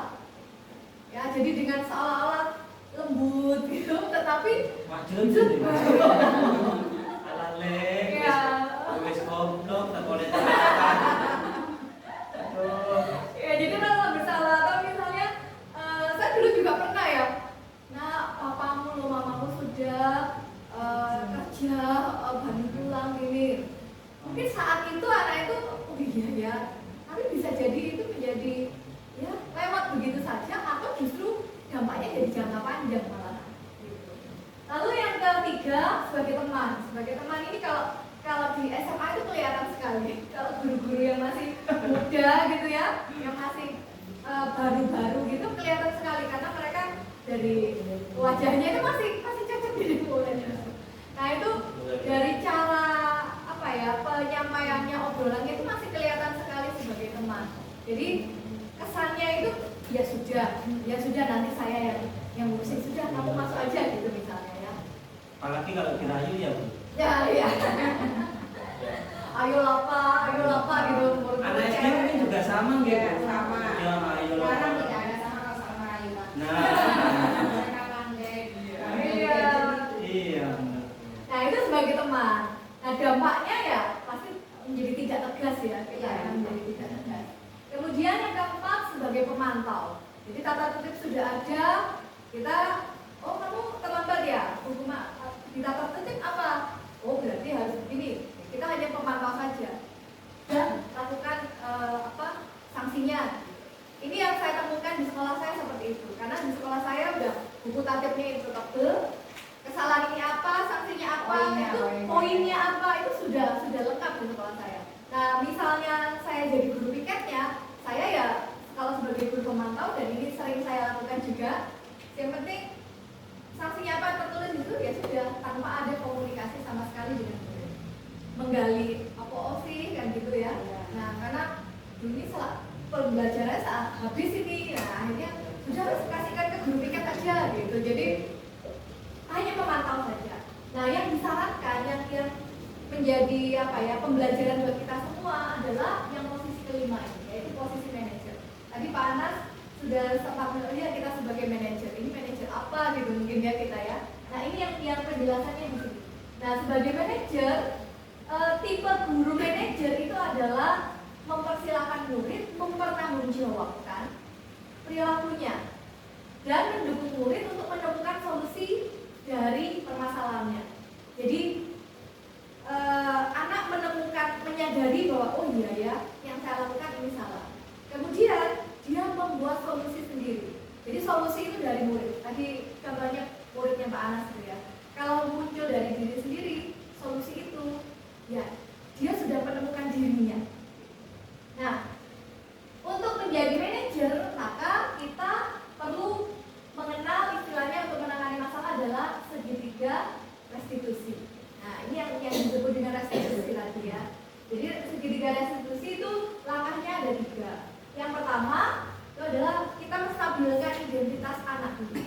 Jadi kalau anak itu sudah jelas salah gitu, terus kita panggil, kita ajak ngobrol, pasti kan dia udah gemeteran dulu misalnya ya. Atau dia sudah siap-siap mencari alasan apa ya gitu. Nah, jadi kita stabilkan anak itu dulu. Lalu yang kedua, kita validasi kesalahannya. Dan yang ketiga, baru kita mengingatkan keyakinan kelas kita. Jadi menanyakan keyakinan kelas yang ada di kelas kita apa. Jadi kita mengembalikan dengan keyakinan kelas. Jadi 3 langkah itu. Nah, menstabilkan identitas itu bagaimana caranya? Misalnya ada anak yang melanggar gitu ya, kita menstabilkan itu membuat anak itu mungkin lebih lega ya. Artinya tidak takut ketika dipanggil guru. Kemudian agak tenang ketika diajak bertanya guru, karena guru biasanya kalau saya dulu ya mungkin ini juga saya masih belajar ya Bapak Ibu, saya belum menghadapi permasalahan dan belum menerapkan secara langsung segitiga restitusi ini. Beda sama Pak Anas, saya selama mom tidak berinteraksi dengan murid karena sudah ada bagian panitianya. Saya tidak ketemu dengan murid baru kemarin hari Selasa ketika kelas kewalian, dan tidak ada masalah. Jadi saya belum mengalami ujian ini. Belum mengalami ujian segitiga restitusi. Jadi bagaimana masih belum. Nah, efektifnya seberapa besar juga saya masih belum tahu. Jadi kita sama-sama belajar sebetulnya. Nah, cuman dari yang kita pelajari, apa yang kita lakukan ketika menstabilkan identitas, kita menenangkan anak. Jadi misalnya dengan kata-kata, setiap orang bisa berbuat salah. Nah, kalau udah begitu kan saya dulu juga pernah begitu misalnya. Guru juga pernah nakal. Iya, tandem gitu ya. Oh iya Pak, kan langsung reda dia. Mungkin anak itu bertengkar apa gitu, pas lagi emosi ya, dia pasti akan oh iya. Kemudian yang kedua, langkah kedua itu memvalidasi. Memvalidasi itu misalnya anak itu melakukan kesalahan, tapi kita tidak tahu ya, ternyata ada motivasi yang lain, ada alasannya. Nah, ini kita bisa mengatakan ya itu baik, tapi kamu perlu menambahkan sesuatu yang lain, ya. Kemudian yang ketiga kita ingatkan dengan keyakinan kelas. Nah, keyakinan kelas apa yang kita ada di kelas kita? Oh iya Pak, saya nggak bertanggung jawab. Harusnya kan di kelas kita bertanggung jawab. Ya. Terus bagaimana? Solusinya bagaimana? Oh iya, kalau gitu saya nanti akan minta maaf misalnya seperti yang tadi muridnya Pak Anas. Saya ada satu contoh. Ini tugas saya Bapak Ibu. Tugas saya yang kemarin saya kumpulkan di demonstrasi konteks. Ini saya coba, tidak tahu betul atau salah ini, tapi sepertinya itu. Aku suka.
Ya,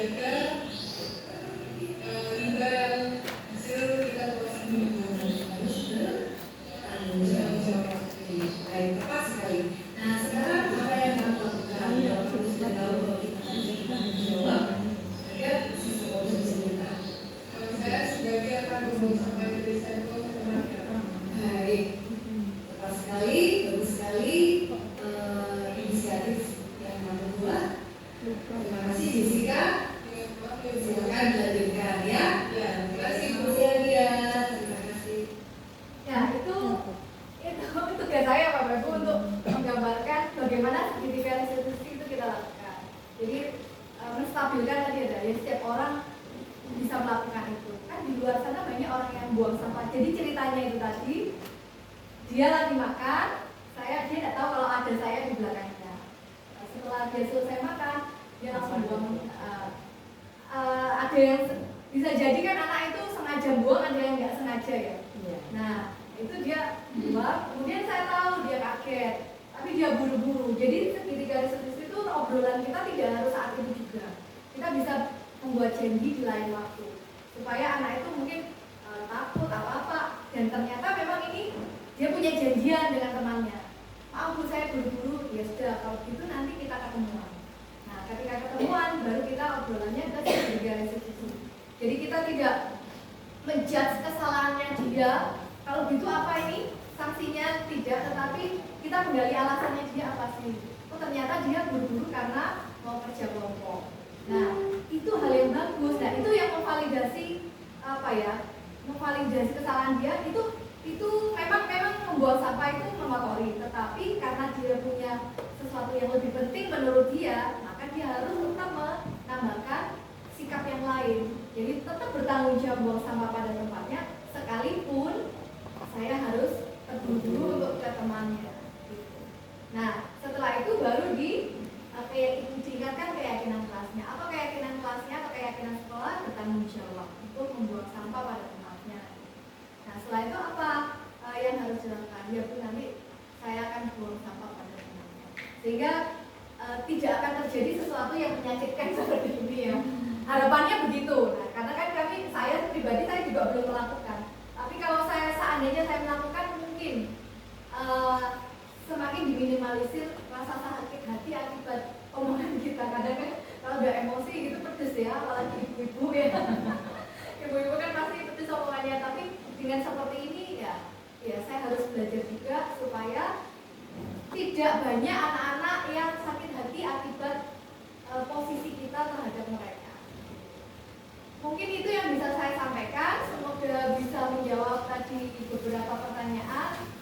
Bagaimana kita menghadapi permasalahan segitiga restitusi itu, bagaimana sih hukuman dan konsekuensi itu, apa bedanya dengan restitusi? Mungkin ini akan lebih jelas bahwa kita tidak menjudge, tetapi kita menggali anak untuk mempertanggungjawabkan kesalahannya, termasuk menemukan sendiri solusi. Ya, demikian. Terima kasih banyak. Selamat siang. Saya kembalikan pada Bu Dia. Terakhir ya.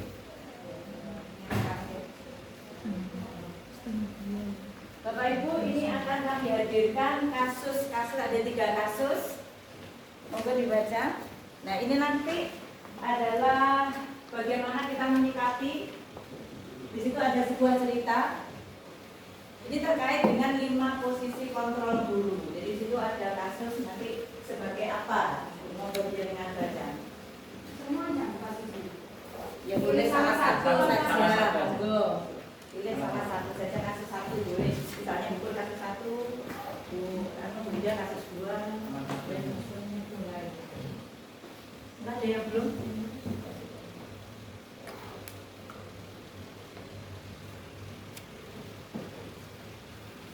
Saya bacakan yang ke-1.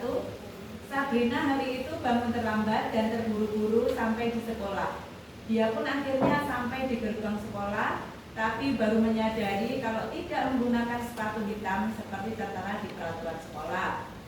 Di depan pintu kelas, Bapak Lukman memperhatikan sepatu Sabrina yang berwarna coklat. Sabrina berusaha menjelaskan bahwa dia terburu-buru dan salah mengenakan sepatu. Pak Lukman menanyakan Sabrina, apa peraturan sekolah tentang seragam warna sepatu. Sabrina menjawab sudah mengetahui bahwa sepatu harus berwarna hitam. Namun karena terburu-buru salah mengenakan sepatu, selain tidak mungkin pulang kembali mengambil sepatu karena rumahnya jauh, dan itu Pak Lukman tetap bersikeras pada peraturan yang berlaku dan mengatakan, ya sudah, kamu kan sudah melanggar peraturan, kamu salah, sudah terlambat, salah pula warna sepatunya, segera buka sepatumu kalau tidak bisa mengenakan warna sepatu sesuai peraturan. Sabrina kemudian meminta maaf dan memohon kembali kepada Pak Lukman agar tetap dapat mengenakan sepatunya dan berjanji tidak akan mengulang kesalahannya. Namun Pak Lukman tidak mau tahu. Tidak, kamu telah melanggar peraturan. Ya, kalau tidak sanggup ambil sepatu di rumah atau diantarkan sepatu ke sekolah, ya sudah, kamu tidak usah bersepatu saja seharian ke sekolah. Sekarang copot sepatumu dan silahkan belajar tanpa sepatu seharian.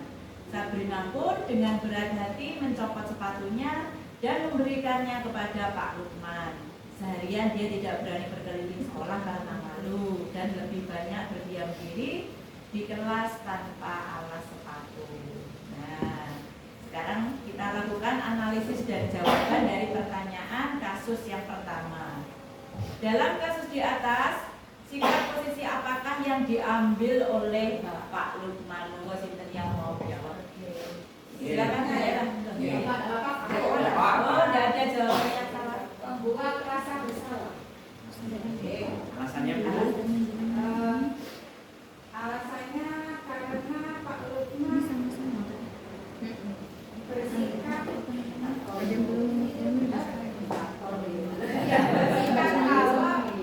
pertama mengakibatkan tertib dan sudah kalau seperti itu ya sudah kamu nggak usah pakai sepatu seharian. Akhirnya dia akan merasa bersalah yang seperti seakan-akan tidak ada maaf begitu atau tidak ada toleran lah seperti itu. Padahal seharusnya kan yang tadi kalau restitusi itu kan seharusnya identifikasi, menenangkan terlebih dahulu, kemudian yang berikutnya adalah validasi, lalu di akhirnya seperti itu kan mencoba mencari solusi dari dia sendiri kan seperti itu, mungkin seperti itu. Luar biasa. Terus pertanyaan yang kedua, bila Bapak Lukman mengambil posisi manajer, kira-kira apa yang akan dikatakannya? Pertanyaan-pertanyaan seperti apakah yang akan dilakukan Sabrina? Monggo yang mau mungkin ada punya pendapat. Pak, dari tadi. Monggo Pak. Pak Joko. Pak Joko. Pak Joko lagi mempelajari. Iya. Yang kasus satu Pak. Oh, kasus ini. Dia kasus 3. Monggo. Kan membuat pertanyaan-pertanyaannya ya dia. Nggih, kira-kira pertanyaan apa? Ini. Posisikan panjenengan sebagai Pak Lukman. Misalnya Pak Lukman sebagai manajer. Kalau tadi menurut panjenengan sikap di kasus tadi Pak Lukman sebagai pembuat rasa bersalah. Nah, sekarang di pertanyaan yang kedua, ini seandainya Pak Lukman mengambil posisi seorang manajer, kira-kira apa yang dikatakan Pak Lukman? Sesuai dengan segitiga restitusi tadi.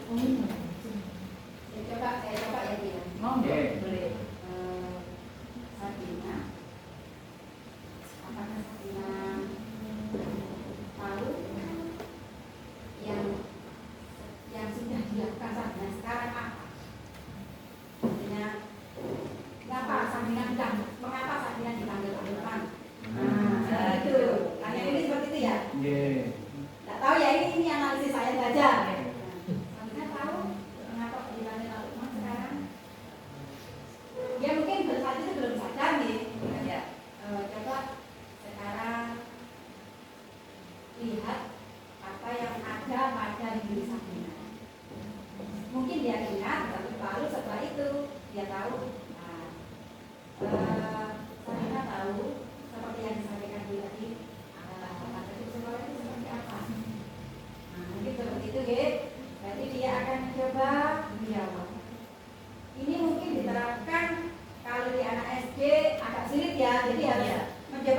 beberapa kalimat yang sifatnya responsif. Iya. Nah, seperti itu kan. Kalau SMP SMA mungkin lebih cepat menangkapnya. Terus setelah itu dia akan mencoba. Oh iya Pak, aku lupa sepatuku kok coklat yo. Kadang-kadang anak ngomong Jawa. Setelah itu mungkin Pak Lurah memberikan solusi. Kalau sudah tertib dan Sabina sudah tahu bahwa ketika sekolah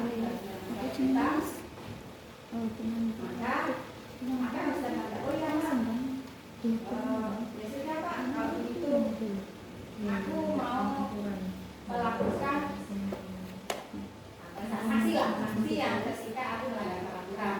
Mungkin seperti itu. Tepuk tangan lagi.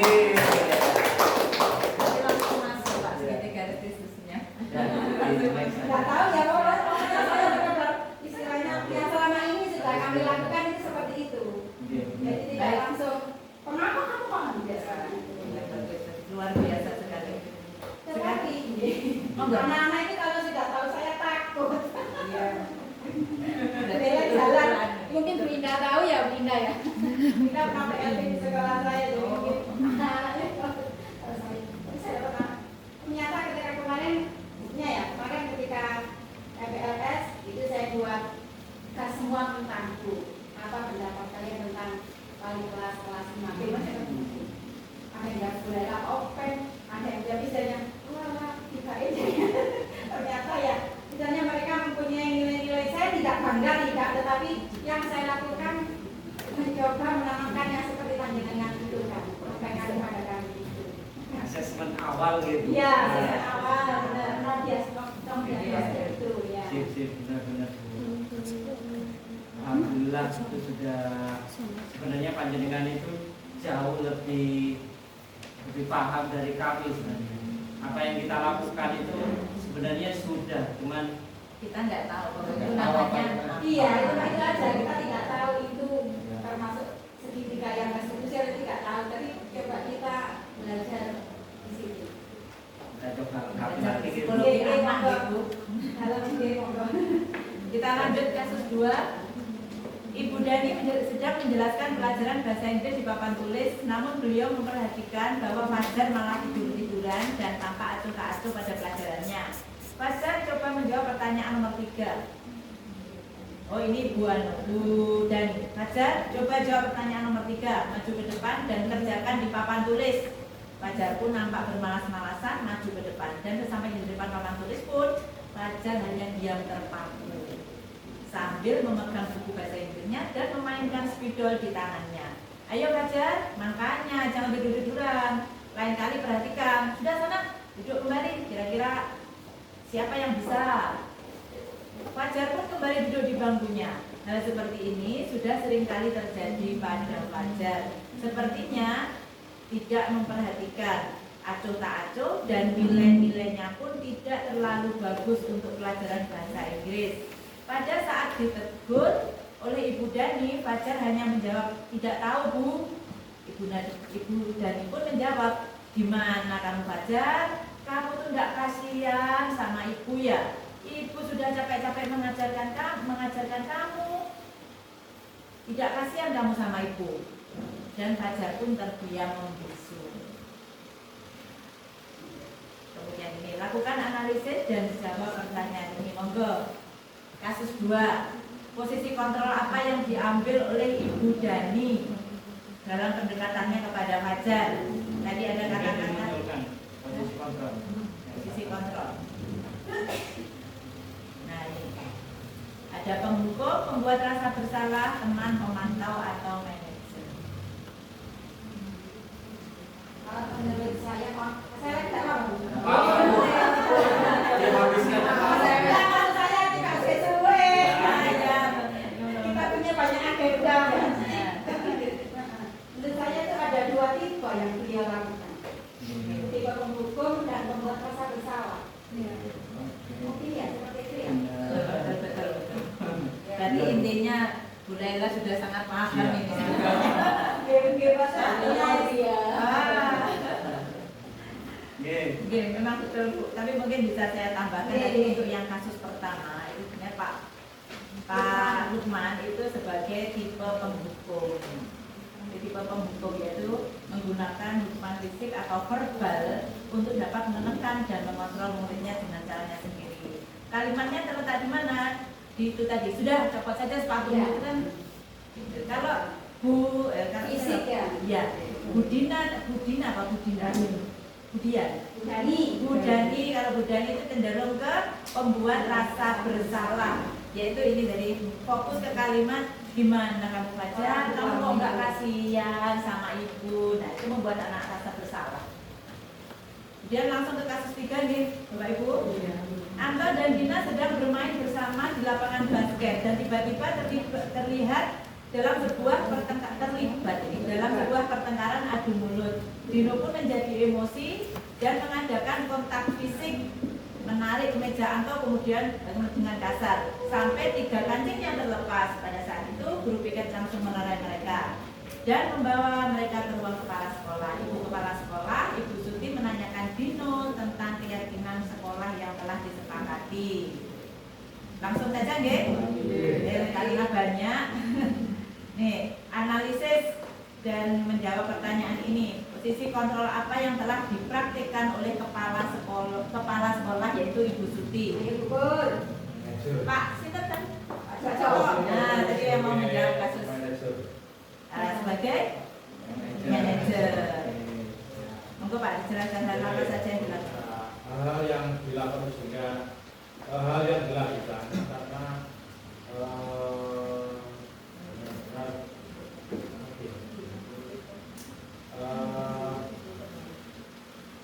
tidak, salah satunya tidak menghina atau perbuatannya salah. Namun juga sekaligus dia memberikan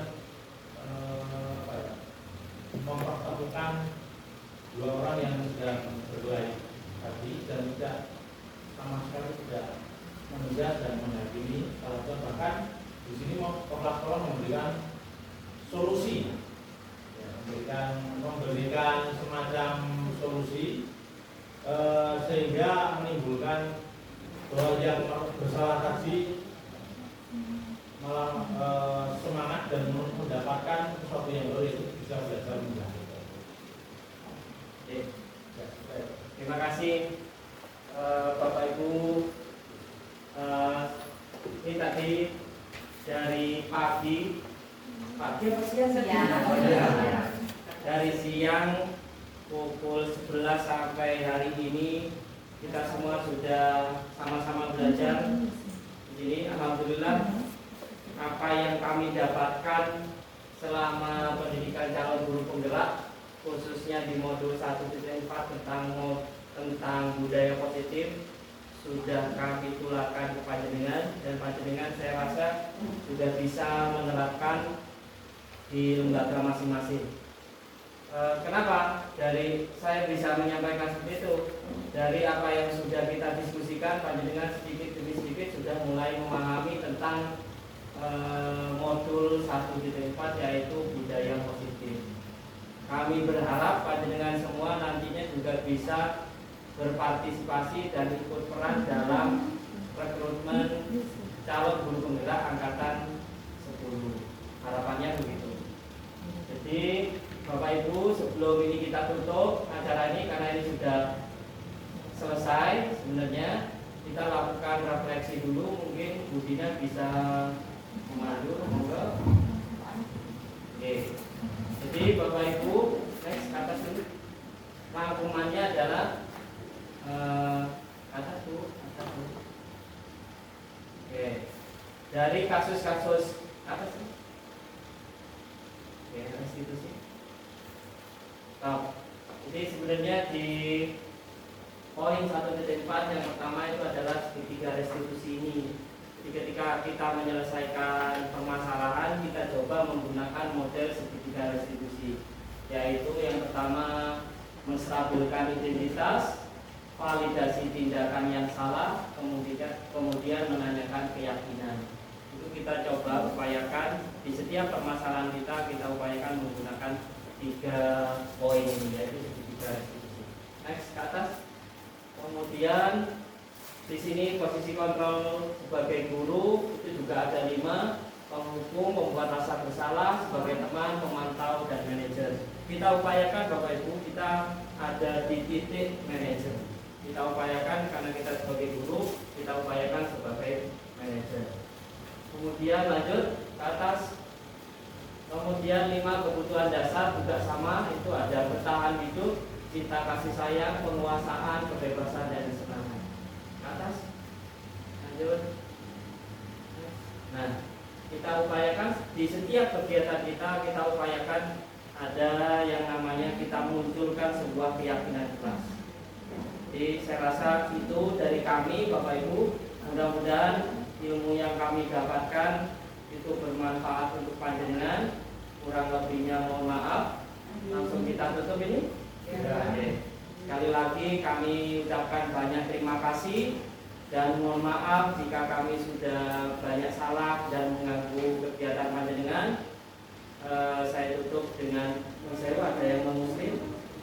Nah, kita umum saja. Oh iya. Kita doa aja, kita tutup dengan bacaan hamdalah bersama-sama. Alhamdulillah. Wabillahi taufiq wal hidayah. Wassalamualaikum warahmatullahi wabarakatuh. Assalamualaikum warahmatullahi wabarakatuh. Saya Bu Laila dari SD Baitur Rahman Kriya Mangli Jember. Kami selaku guru mengikuti kegiatan workshop diseminasi budaya positif yang diselenggarakan oleh calon guru penggerak di SD Sembulsari 1 pada tanggal 21 Juli 2023 kemarin. Sangat bangga dan bahagia karena kegiatan tersebut sangat menginspirasi dan sangat memungkinkan untuk kami implementasikan di lembaga kami, di mana kami seorang guru ini adalah orang yang langsung berinteraksi dengan siswa. Maka kalaupun budaya-budaya positif yang sudah disemai oleh para calon guru penggerak itu selayaknya juga kami semaikan pada murid-murid kami di SD Baitur Rahman. Dan insya Allah kami siap mendukung semaian-semaian positif berikutnya oleh para calon guru penggerak, dan tentunya kami nanti juga akan siap untuk membangun budaya positif di sekolah kami, khususnya di SD Baitur Rahman Kriya Mangli Jember. Terima kasih atas ilmu yang sudah diberikan para calon guru penggerak. Mudah-mudahan tujuan dan niat kita semua tercapai dan diridhai oleh Allah Subhanahu wa taala. Semangat para calon guru penggerak. Assalamualaikum warahmatullahi wabarakatuh.